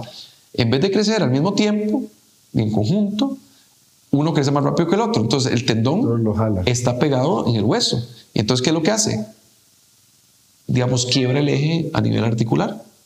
Porque está más corto el tendón, entonces el hueso no se va a quebrar. No, la articulación sí sufre. Entonces, digamos, muy común, hay algunas líneas de criollo con casco topino, ¿verdad?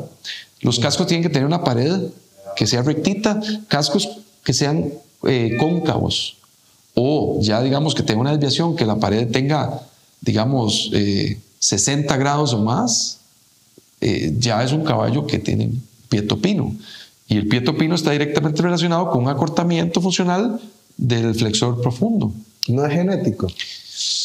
Ese es multifactorial, digamos que no necesariamente es genético. Okay. Yo creo que hay algunas líneas que sí, pero en general hay otras cosas que podrían causarlo. Ahora, ¿qué es lo interesante de las deformidades flexurales y las deformidades angulares?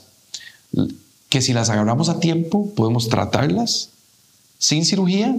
Si nos esperamos un poquito más, podemos tratarlas con cirugía, pero si nos pasamos de ese marco de tiempo, no podemos hacer nada. Y ese caballo va a valer lo que pesa en carne porque va a estar con las patas vueltas.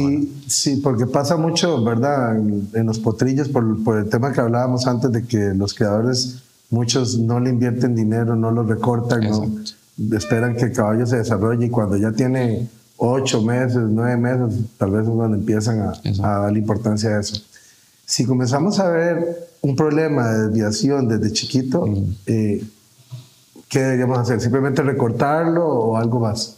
Yo creo que lo más importante es, digamos, si tenemos una contractura, hay ciertos abordajes y tratamientos que podríamos realizar en los primeros días de vida, ¿verdad? Hay ciertas drogas que se pueden poner, ciertas cosas que se pueden hacer, pero necesitamos que lo revise un veterinario con conocimiento de causa y que determine, por ejemplo, si la contractura no es secundaria a algo más. Y podemos dar ciertas drogas, podemos poner ciertos zapatitos pegados, o sea, hay algunos manejos que se pueden hacer. Pero, de nuevo, no nos podemos esperar mucho, porque si no, llega un momento donde ya se fija en posición y es mucho más complicado o del todo no se puede sacar adelante. Entonces, marcos de tiempo. O sea, normalmente lo que es contracturas del flexor profundo, ¿verdad? Le llaman contractura, como hablamos no es una contractura, pero estas deformidades flexorales del flexor profundo, de la interfalángica distal, que es la articulación del casco, usualmente uno las empieza a ver como a los 6 meses. Entonces es muy interesante. Hay estudios que han demostrado que si uno hace cirugía de esos casos, sobre todo los casos más severos, en el primer año y todavía a los 2 años de vida, más del 90% de los caballos quedan perfectos y nunca más les va a joder nada. Pero si nos esperamos mucho y llega el potro ya muy grande o llega el animal con muchos problemas, digamos ya de viejo, obviamente el pronóstico no va a ser muy bueno. La contractura del menudillo es la más complicada de las contracturas porque hay varios tenones que pueden estar ahí involucrados. La contractura del menudillo es cuando se le va hacia adelante. El menudillo se va hacia adelante y se mantiene así, ¿verdad? Muchos de estos casos, paralelamente, uno puede hacer cirugía, pero también podría eventualmente manejar la dieta. Muchas veces en estos casos son animales que les dan muchos suplementos. Tuve un cliente que le daba 6 suplementos diferentes a una potra en crecimiento porque la amaba y quería que fuera la mejor potra del mundo. Sí, de nuevo, y la estaba matando de amor, ¿verdad? Le metía, eran 6 suplementos iguales, entonces tenía una sobredosis de vitaminas, minerales, etcétera. Entonces el hueso creció un montón y los tenones se quedaron cortos. Esa potra sin cirugía, con un herraje especial, quitándole energía, quitándole nutrientes, logramos que se enderezara y quedó bastante bien. Entonces ese manejo es el que hay que ver. Desviaciones angulares. También imagino yo, doctor, que el herraje es muy importante que tenga bastante palanca como para que palanca no, apoyo más bien, para que no le permita irse hacia adelante. En ese caso, digamos... Aquí, que como que la herradura quede un poquito salida hacia adelante. Sí, en ese caso a veces tenemos que hacer, hay algunas cerraduras o modificaciones que se pegan, digamos, con goma, ¿verdad? Entonces uno puede hacer esas modificaciones ahí, porque acordate que son potros, no le vamos a poner herradura con clavos, en la mayoría de los casos no está tan indicado. Sí, con goma. Okay. Y pasa lo mismo con las desviaciones del posterior, por ejemplo, los caballos que son muchas veces pegados de corvejones. Sí. Bueno, digamos, para terminar la idea, también tener las deformidades angulares, que es que, digamos, del borde articular, cuando se desvía hacia afuera, se llama valgus. Cuando se desvía hacia adentro, se llama varus. Entonces, es muy común tener valgus a nivel del carpo, ¿verdad? La rodilla, y a nivel del corvejón. ¿Ok? Y es muy común tener varus en el menudillo. O sea, del menudillo que la patilla agarra hacia adentro. Entonces, ¿qué son parámetros súper importantes? Si yo tengo un potro que tiene un varus, o sea, que el menudillo está desviado hacia adentro, o sea, la cuartilla tirada hacia adentro, yo tengo de los 15 días, más o menos a los 2 meses para trabajarlo con un herraje especial, pegado, para hacer modificaciones en el recorte, hacer manipulaciones, digamos, y manejarlo, digamos, de cierta forma. Pero si yo no logro que a los 2 meses, ¿verdad? Pues, digamos, más o menos 6, 8 semanas, ese animal esté ya bien, tengo que operarlo. Porque si no lo opero en ese momento, las placas de crecimiento se sellan y ya nunca más el caballo va a tener el pie en buena posición. Si lo opero, tengo un chance altísimo, más del 90%, quedan perfectamente alineados. A diferencia de la rodilla y el corvejón, donde yo tengo 4 o 6 meses, digamos, para ir tomando una decisión. Si es demasiado extremo, yo he operado potros de 1 o 2 meses con desviaciones muy extremas para tratar de irlo enderezando. Entonces, ¿qué es lo que no hace la cirugía? Por un lado, bloquea la placa de crecimiento que está creciendo, pues usualmente es que la placa crece de forma asimétrica. Entonces bloqueamos la placa que crece más y estimulamos la que crece menos y entonces se va enderezando. Y después llega un momento donde sacamos el tornillo y ya el animal queda derechito. Okay. Pero son cosas que, de nuevo, siempre que tengan desviación en los carpos, que es lo más común, o en la rodillita, ese tienen más tiempo para ver cómo va desarrollando y qué va pasando. Pero si son desviaciones en el miembro distal, digamos, en el menudillo, eso hay que moverse porque si no perdemos la oportunidad. Y eso, las razones es por las malas formaciones, o sea, por dejar el casco que se malforme, o es por suplementos, porque le dan exceso de selenio. Todo eso es multifactorial también, ¿verdad? Puede ser que el caballo ya venga, ya puede ser congénito, puede ser que lo traiga, o puede ser que lo desarrolle. Por ejemplo, excesos de energía, golpes, etcétera, podría generar que esa placa de crecimiento empiece a crecer, o mala carga, digamos, que esté súper desbalanceado, o mucho ejercicio, ¿verdad? Y aquí tenemos gente que se le ocurre, el otro día fue una finca que le daban 6 kilos de concentrado a un potro 6 meses. Sí, entonces me explico, placas de crecimiento creciendo a lo loco, y bueno, gente que se pone a herrar potros muy pequeñitos y los herran desbalanceados, entonces va a llevar más carga de un lado de la placa de crecimiento, se va a sellar, al final son bebés, ¿verdad? Okay. Otra cosa que veo mucho acá son potros con flacidez de flexores. Ellos nacen muy flácidos, ¿verdad? No se les hace una corrección en las primeras semanas de vida, entonces vos los ves que caminan con la pinza del casco viendo para arriba. Y eso es el problema. Apoyándose en los talones. Exactamente. Eso o sea, ya hay una parte genética, pero eso hay que trabajarlo rápido, ¿verdad? Para que no se deforme ese casco, ¿verdad? Uno puede irlo corrigiendo un poquito y si del todo no se corrige y está muy sentado, se le puede igual hacer un herrajito pegado donde se pone una extensión hacia atrás para que no se siente tanto ese menudillo, porque lo más terrible es ver esos potros a los 6 o 8 meses. El tendón está completamente estirado y cuesta muchísimo, digamos, sacarlos de ahí. Un potrito de estos, si uno le hace ese trabajo, ya a las 2 semanas está pura vida, muchas veces. Okay. Pero si se deja y se deja y se deja, llega un momento, o sea, vamos a ver, si esto no se corrige en las primeras semanas, es un problema muy serio, ¿verdad? Estas desviaciones, sobre todo, lo ideal es tomar radiografías para ver que no haya algo más, porque también puede pasar que nacieron inmaduros y que se está desviando porque los huesitos son gelatina y entonces la patilla está desviada por la deformidad de los huesos. El pronóstico de eso no es bueno, ¿verdad? Y también puede ser más bien por falta de suplementos. O como no, muchas veces es inmadurez. ¿Ves? Cuando tenés potros inmaduros, los huesitos, que son como cubitos, son gelatina. Entonces esos cubitos empiezan a cambiar de forma y se empiezan a hacer como triangulares y entonces la patilla se empieza a desviar. Por eso es súper importante cuando tenga un potro que está, digamos, desviado, tratar de que no, de no asumir que es una desviación a nivel de la placa de crecimiento, sino siempre tomar una radiografía para descartar que haya algo más, y si no hay algo más, entonces podemos seguir tranquilos, ¿verdad? Eso es muy importante. Bueno, doctor, vamos a ir a nuestro último corte comercial, pero al regresar quisiera que me hable de un tema que en Costa Rica es un gran tabú y que yo sé que la gente desde sus pantallas se va a emocionar con el tema, que es el mal de cuerda o arpeo. Perfecto, con gusto.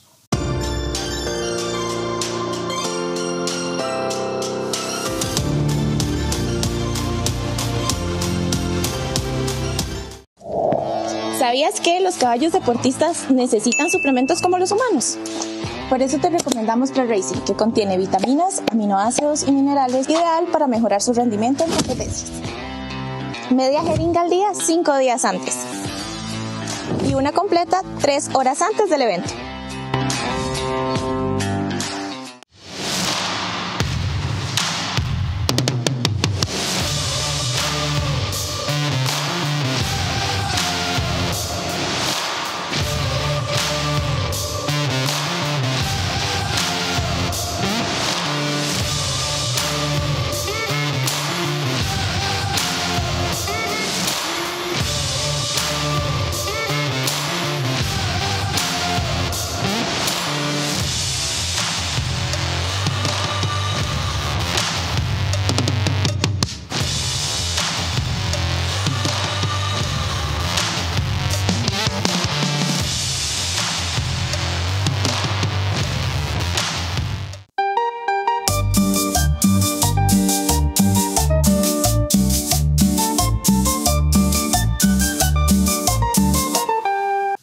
Bueno, volvemos después de nuestro último corte y como les habíamos dicho antes, vamos a hablar sobre mal de cuerda o arpeo.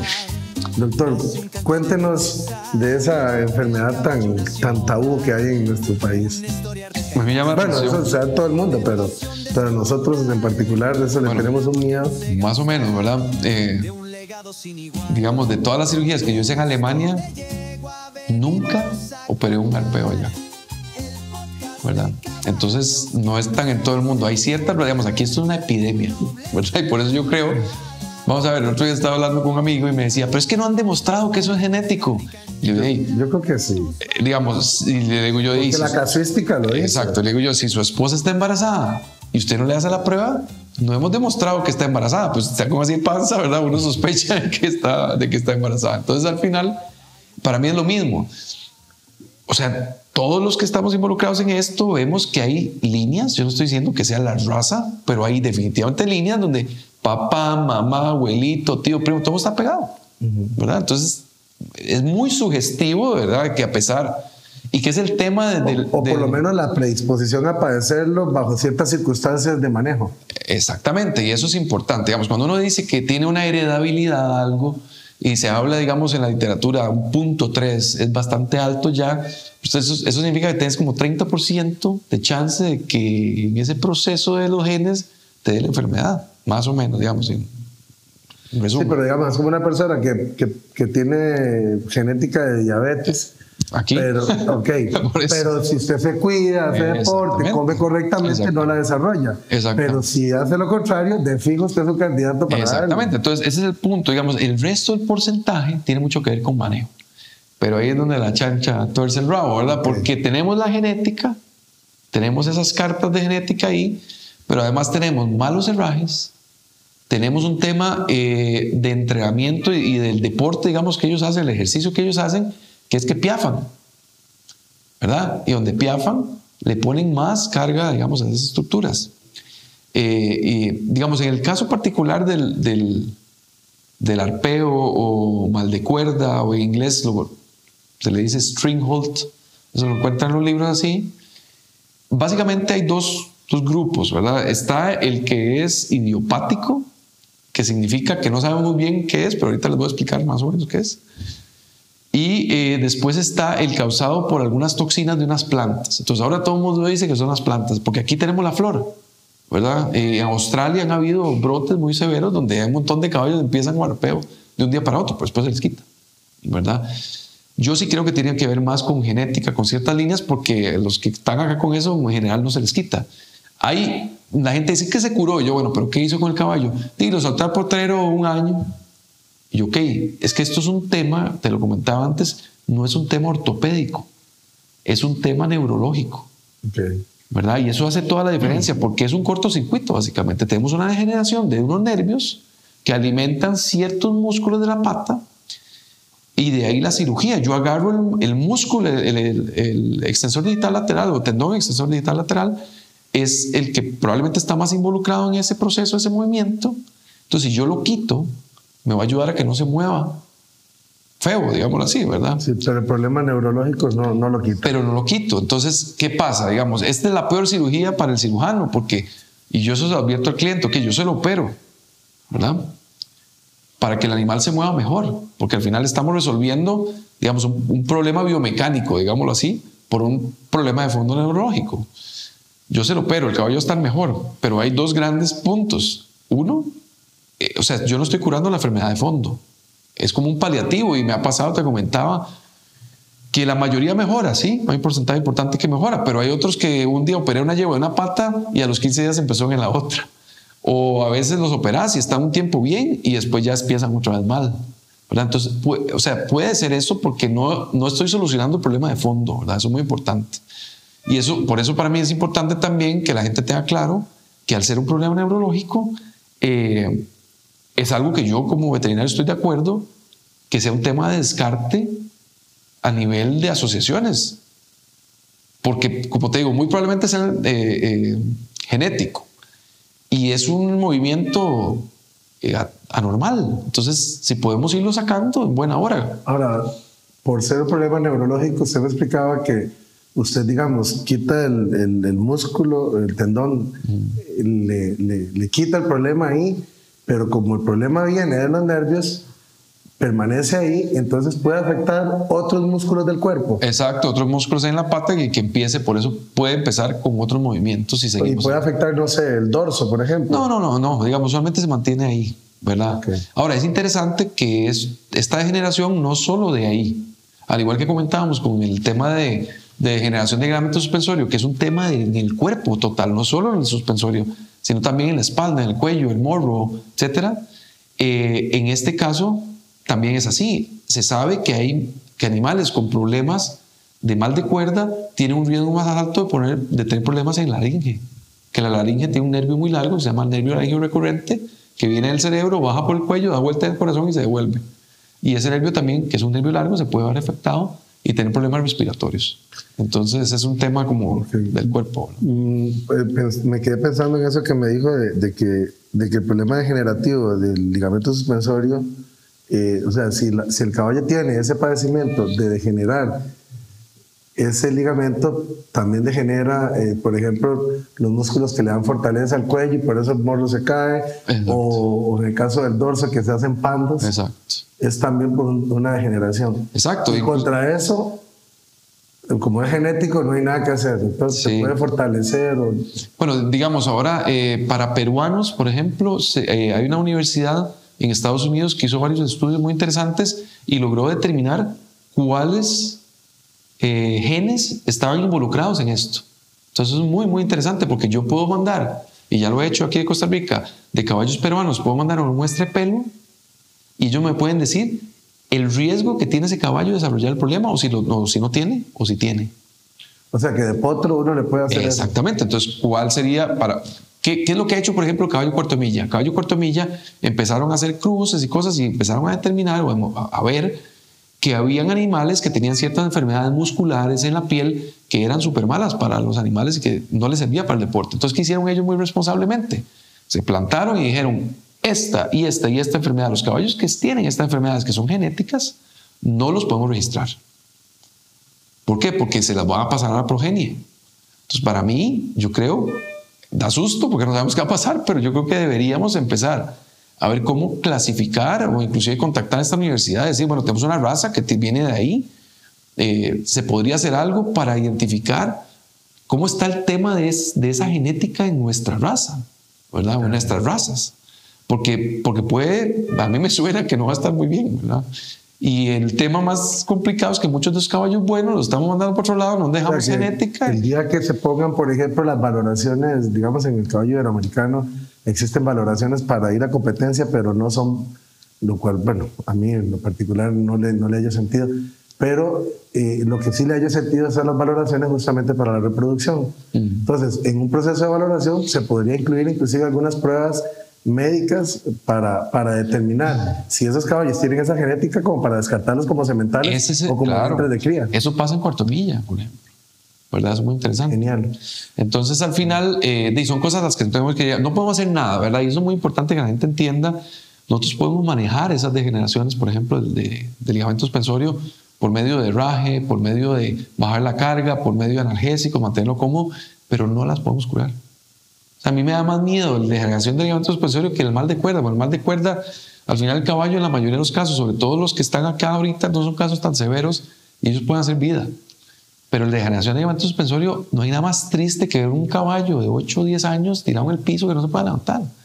Y muchos de esos garañones famosos, fantasma, que nadie los volvió a ver y que hay un montón de pajillas y todo, el problema es que la gente no quiere que los vean porque están tirados en el piso y no se pueden mover. ¿Verdad? Eso es así, ¿verdad? Tristemente. Doctor, hablando del arpeo, eso es una de las cosas que se hacen las pruebas en el caballo iberoamericano. Cuando un caballo queda campeón, se manda el caballo justamente acá a la Universidad Nacional a sus manos a que se le hagan varias pruebas para determinar si el caballo no tiene alguna de las enfermedades que son, ¿cómo le podemos decir? No compatibles con el título, porque una vez que ustedes encuentran, por ejemplo, que tiene mal de cuerda o que fue operado por mal de cuerda, automáticamente le quitan el título de campeón.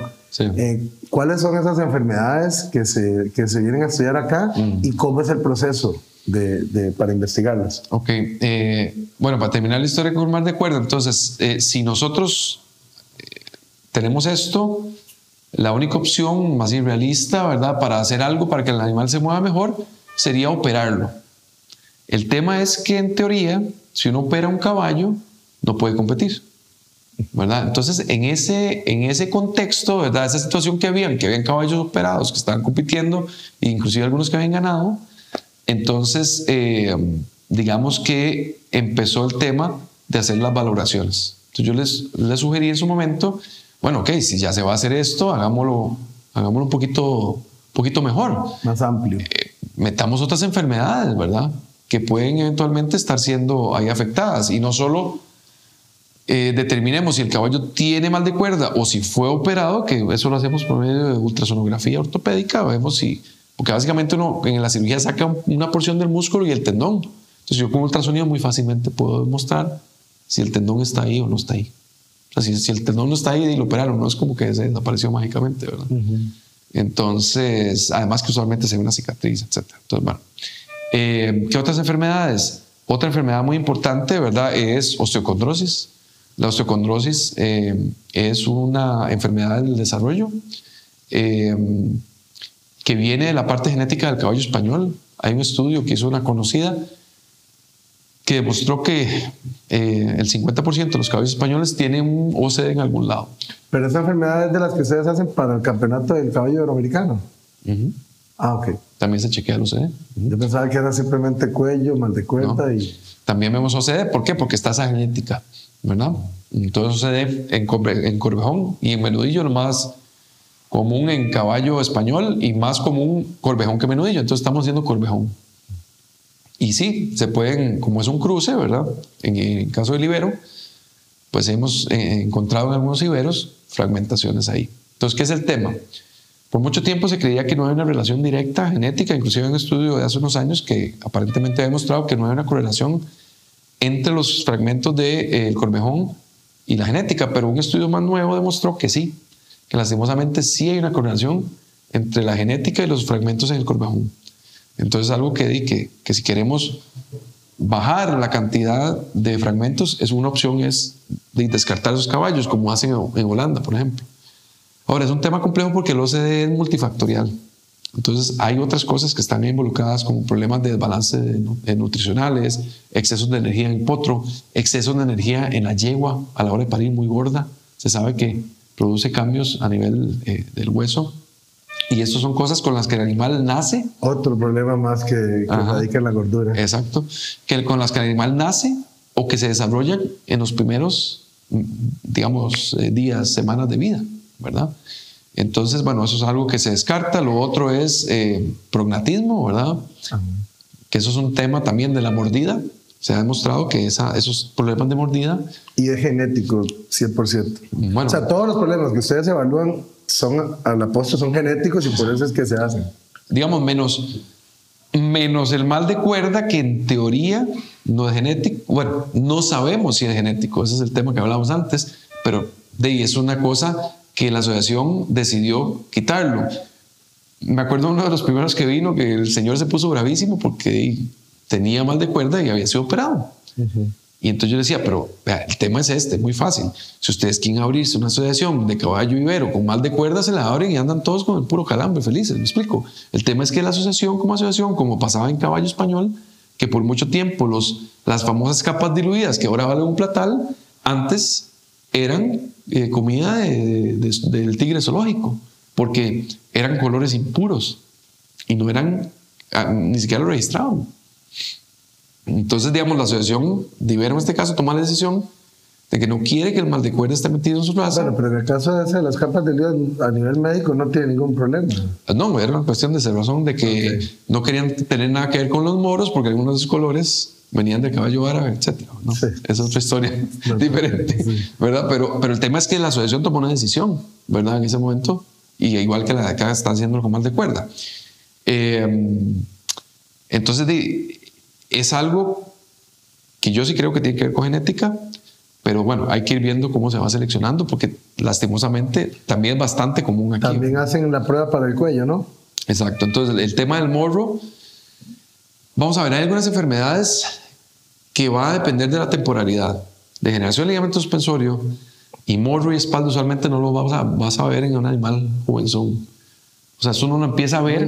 Yo he visto hasta en caballos por supuesto, de 3 años. Por supuesto, hay de todo, ¿verdad? Y eso es terrible, porque significa que está fatal. Sí. Pero normalmente van a ser animales que después de los 8 o 10 años empieza a ver que ya hay cambios más formales, o si el animal tiene esa predisposición y lo tiene como un cerdo, ¿verdad? Que ese es el pleito eterno que yo les digo, que si lo quieren montar o se lo quieren comer, ¿verdad? Porque hay esas dantas que digo, o la gente que tiene criollo, pero quiere tener un español. Entonces engorda el criollo que parece una garrapata, ¿verdad? Y no, o sea, el criollo es un criollo y tiene su conformación, ¿verdad? Si te gusta eso, bien. Si quieres un caballo más barriludo, te compras otro diferente, ¿me entendés? Pero bueno, es otro tema.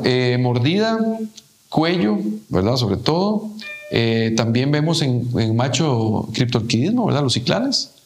Entonces se le hace ultrasonografía para demostrar que los dos testículos están en posición y que no hay uno que esté en intraabdominal o así.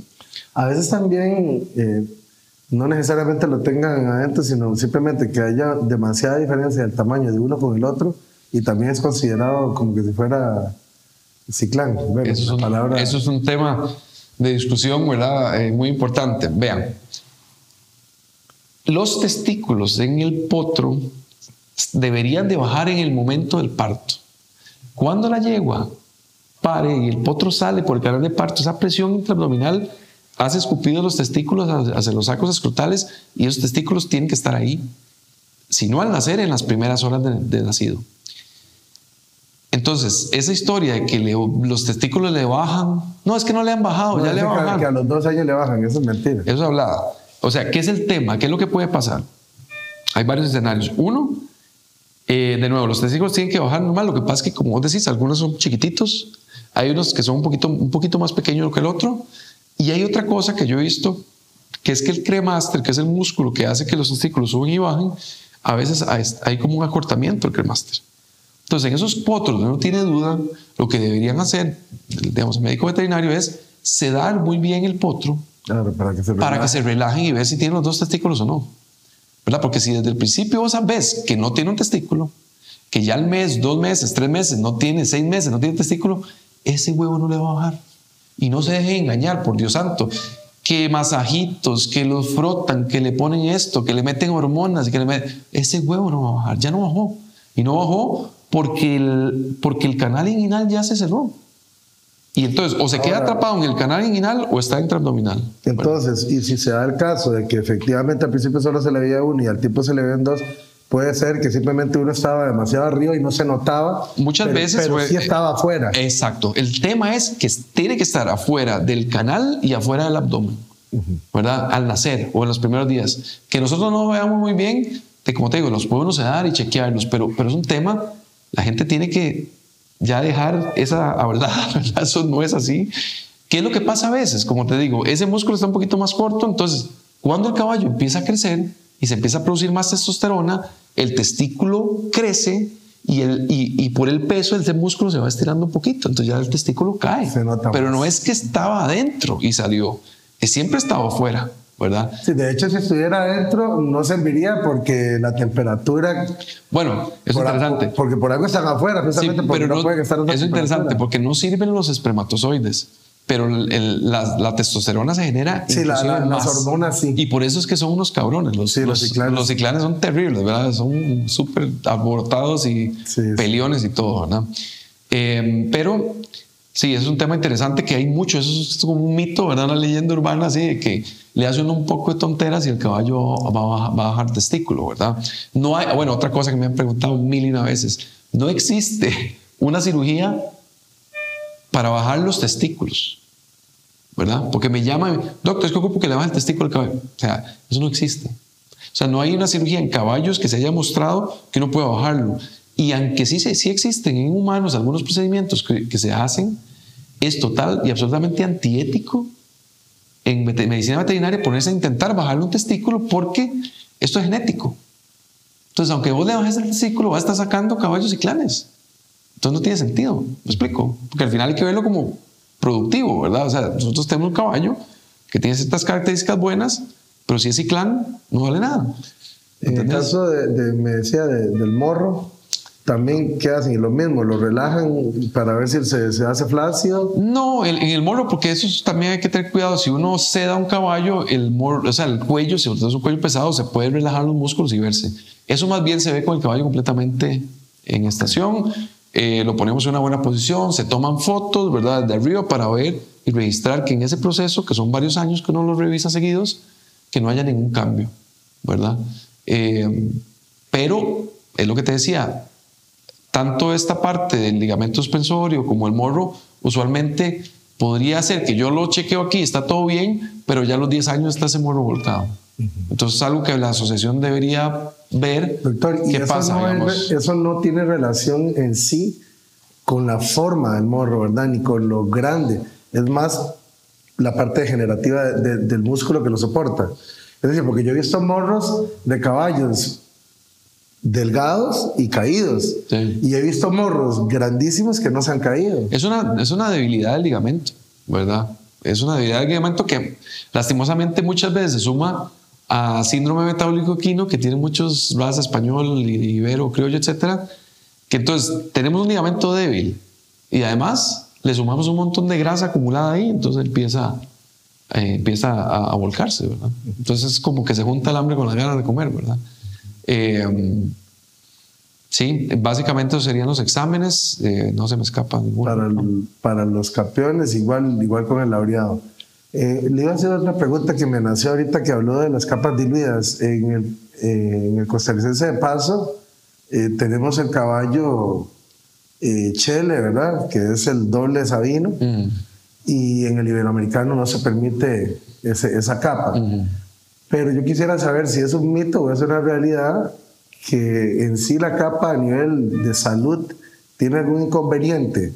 Me refiero sobre todo a la exposición al sol y en el tema reproductivo. ¿Se sabe que tenga alguna conexión con problemas reproductivos o con cáncer de piel? Cáncer de piel definitivamente. Es algo que operamos bastante aquí. De hecho, cuando fue hace como 3 semanas, me tocó operar un cáncer de vagina bastante serio, severo, en una yegua criolla que tenía, digamos, ciertas partes del cuerpo chele, ¿verdad? Sí. Bueno, no chele, despigmentada. Digamos, no era un animal, era como pinta o algo así, pero la parte de la vagina y todo era completamente despigmentada. Era como le pasa al chele en la cara. Vivimos en un país tropical donde la cantidad de luz, digamos, de rayos ultravioleta por día es una exageración. Entonces, si tenemos un caballo chele, lo ideal es ponerle bloqueador, ¿verdad? Es una joda, pero estarle poniendo bloqueador en la cara para que no se queme. Ese problema lo da exclusivamente en la parte de la piel expuesta, de la piel rosada. Es decir, no es que si le da en la parte donde tiene el pelaje blanco. Usualmente el cáncer tiene que ver con áreas donde no hay pelo, porque el pelo tiene una cierta protección UV, ¿verdad? Sí. Pues vos ves, la mayoría del cáncer no te dan la coca, te dan la nariz o te dan la oreja o aquí en la frente, en algún lado, porque el pelo bloquea, digamos, de cierta Pero forma. También yo había escuchado, bueno, hay gente que tiene el criterio de que hay, no sé si es que por casuística han habido animales de esa capa que no se han podido reproducir, pero igual eso le puede pasar a un animal retinto, negro, bayo. Vamos a ver. Te repito que el área de reproducción no es la mía, ¿verdad? Definitivamente, pero que yo sepa no hay como un gen particular, ¿verdad?, que haga que esos caballos tengan problemas reproductivos. Para mí, o sea, con toda la honestidad, es un color indeseable en el contexto de que te va a meter en problemas a la hora de que va a haber un incremento del riesgo de cáncer de piel, ¿verdad? Son pieles también muy sensibles, ¿verdad? Se irritan muy fácil con la cincha, con otras cosas. Hoy está viendo un caballo, vamos a la mañana, que es un caballo español, pelo blanco, piel negra, ¿verdad? Entonces, eso es otro problema, porque tienen melanomas, ¿verdad? Es muy frecuente. Y entonces, cada raza tiene su cosa, ¿verdad? El tema ahí es que uno como criador creo que tiene que ir sabiendo que si se quiere comer esa bronca. Ahora, también los caballos que hablábamos antes de capa diluida, también algunos, sobre todo cuando tienen doble gen de dilución, como los cremelos, perlinos, esos caballos tienen también la piel rosa. Sí. Pero tengo entendido que a pesar de tener piel rosada, sí tienen un mínimo de pigmentación. Exacto. Y ese mínimo de pigmentación los salva de padecer de cáncer de piel. O sea, como que completamente no, ¿verdad? Porque cualquiera de nosotros puede tener cáncer de piel, aunque sea morenito, ¿verdad? Okay. Entonces, digamos que es menos el riesgo, pero siempre es un tema que te digo, si vas a tener un cremelo en Nicoya ahí llevando palo, ¿verdad? En la finca, pero no es tan, un techo. Digamos, no es tan común como sí lo es en el Sí, definitivamente. Definitivamente. Digamos, aquí súper común caballos cheles de la zona norte que vengan aquí a operarse por cáncer en la cara. O sea, hemos tenido un montón.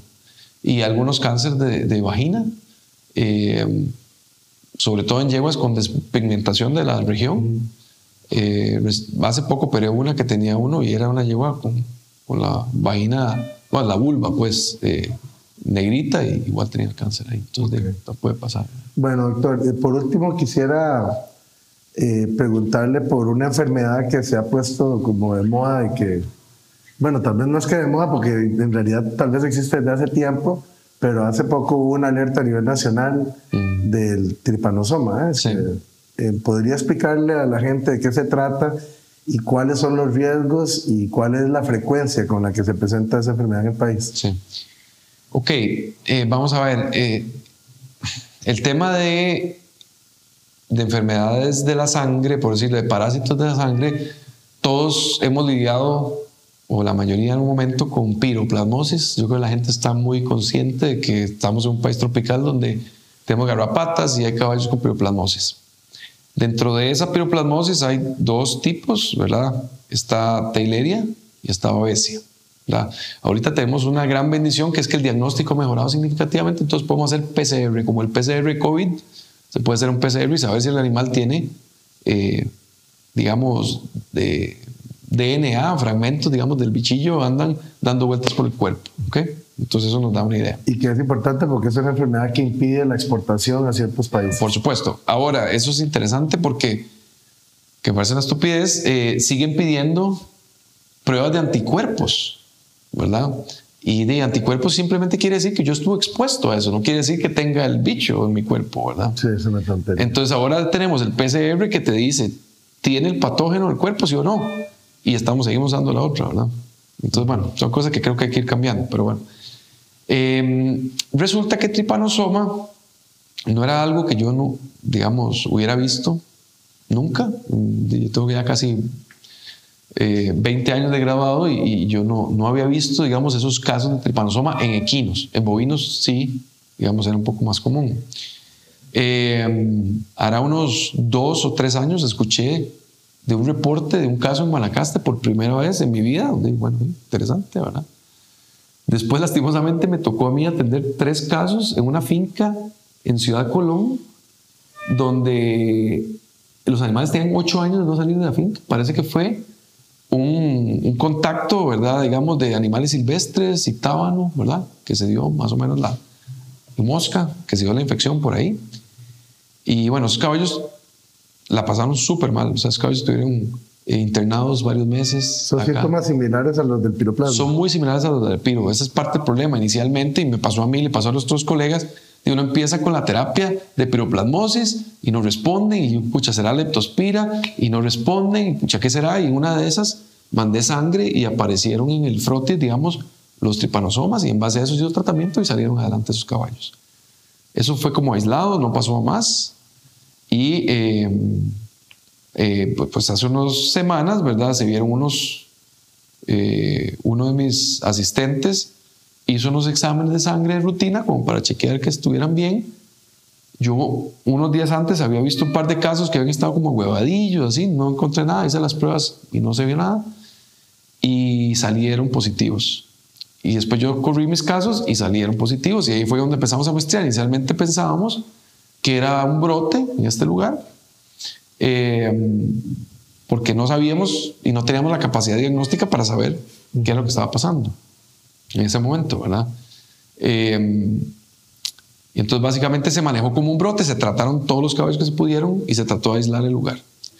Después de eso, en tiempo récord, y eso yo me quito el sombrero, los colegas del Laboratorio de Análisis Clínico y de la parte de zoonosis desarrollaron varias pruebas más específicas para tratar de hacer diagnósticos y empezó con el PCR de trypanosoma.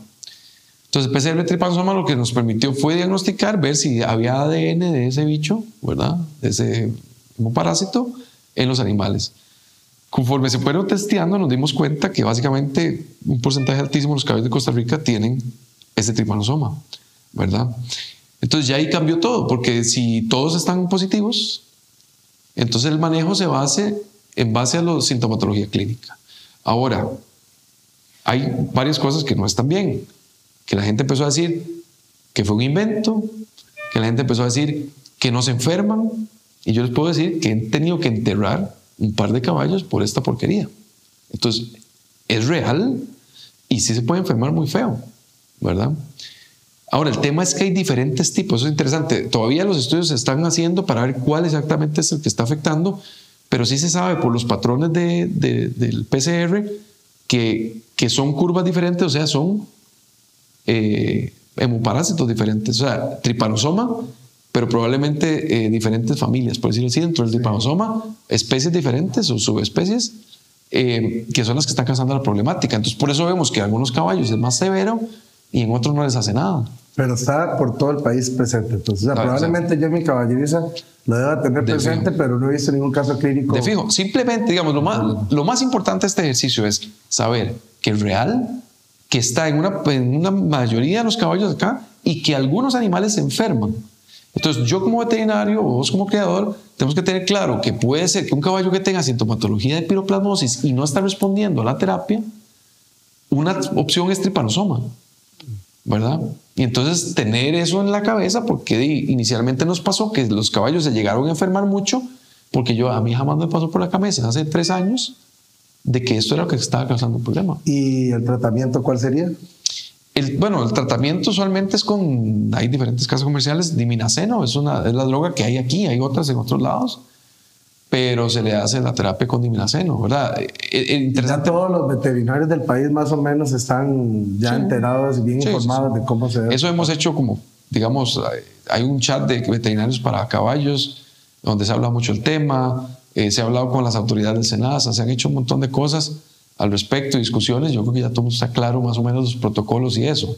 El tema del diminaceno es que es un poquillo concho, a veces causa inflamación muscular, entonces de nuevo yo lo pondría solo si es necesario. Tampoco oxitetraciclina, otras cosas que usamos todos los días también causa inflamación. Ceftiofur puede causar inflamación muscular significativa. No es nada que usualmente un poquito de antiinflamatorio, hielito y todo, un par de días ya se desinflama, ¿verdad? Pero sí, de nuevo, es muy importante tener claro que existe, que está aquí y que puede causar problemas serios en algunos animales, tener nosotros dentro de lo que se llama el diagnóstico diferencial, ¿verdad? De saber que es algo que se podría tener que tratar en un caso así. Y que bueno, ya hay diagnóstico, también es importante, que uno puede tratar de diagnosticar para ver cómo está. Una cosa importante es que la terapia no los cura. La terapia baja la carga usualmente, en la gran mayoría. Hubo un grupo de caballos en Guanacaste que se logró bajar la carga y se curaron, digamos, pero es la minoría. La gran mayoría queda positivos al PCR, o sea, con el hemoparásito dando vueltas en la sangre. Pero si vemos los estudios, digamos, de los frotis, salen con mucho menos parásitos o casi nada, por lo menos detectable. Entonces, son animales que pueden hacer vida normal, básicamente. Bueno, doctor, yo quisiera darle el agradecimiento por esta amplia explicación que nos ha dado y esperamos que las personas en sus hogares pues hayan tomado nota de todas las enfermedades y padecimientos que hay en Costa Rica y de las cosas que podemos hacer para ayudar a nuestros caballos. No me voy a ir sin antes darle este obsequio que es que le damos a nuestros invitados del programa, y de verdad que muchas gracias por su intención de educarnos y darnos todos los consejos. No, con mucho gusto, y espero no haberlos traumado con todas las enfermedades. No. Pero bueno, aquí estamos a la orden para lo que ocupen, tanto colegas como personas individuales, fincas, ganaderías, para ayudarlos en lo que se pueda. Que sepan que que estamos continuamente haciendo el esfuerzo para ser mejores, para dar el mejor servicio posible, para salvar sus animales y devolverlos a la casa. Gracias a Dios pues tenemos esa opción y pues estamos a la orden. Bueno, ya lo saben, así que si necesitan un tratamiento y una cirugía, pues el mejor lugar en Costa Rica es el Hospital Equino de la Universidad Nacional, con gente sumamente preparada y los mejores equipos del país. Nos vemos dentro de 2 semanas en un apasionante recorrido por el caballo en Costa Rica. Muchas gracias. Saludos.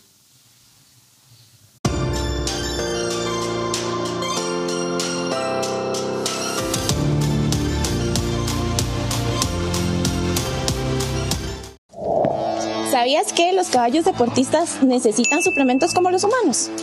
Por eso te recomendamos Pre-Racing, que contiene vitaminas, aminoácidos y minerales, ideal para mejorar su rendimiento en competencias. Media jeringa al día 5 días antes y una completa 3 horas antes del evento.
El sol y la montaña, en la pista y el corral, nace un canto de nobleza del caballo nacional.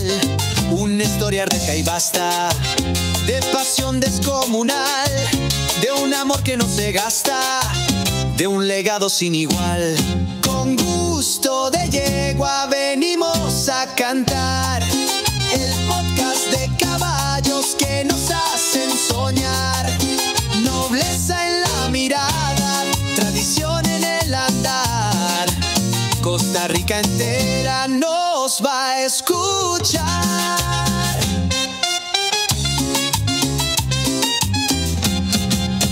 De la doma a la crianza, del jinete al criador, hay un mundo de cultura hecho de respeto y amor. La medicina y la ciencia son los temas de ocasión, con actores que merecen toda nuestra admiración. Con gusto de yegua venimos a cantar el podcast de caballos que nos hacen soñar.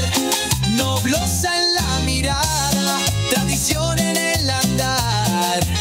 Costa Rica entera nos va a escuchar.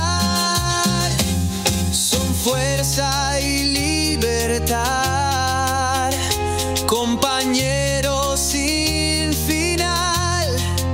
Con sus pasos representan un orgullo nacional. Con gusto de yegua venimos a cantar un legado de caballos que no morirá jamás. De la historia a la cultura, su espíritu brillará. En la tierra costarricense su andar perdurará.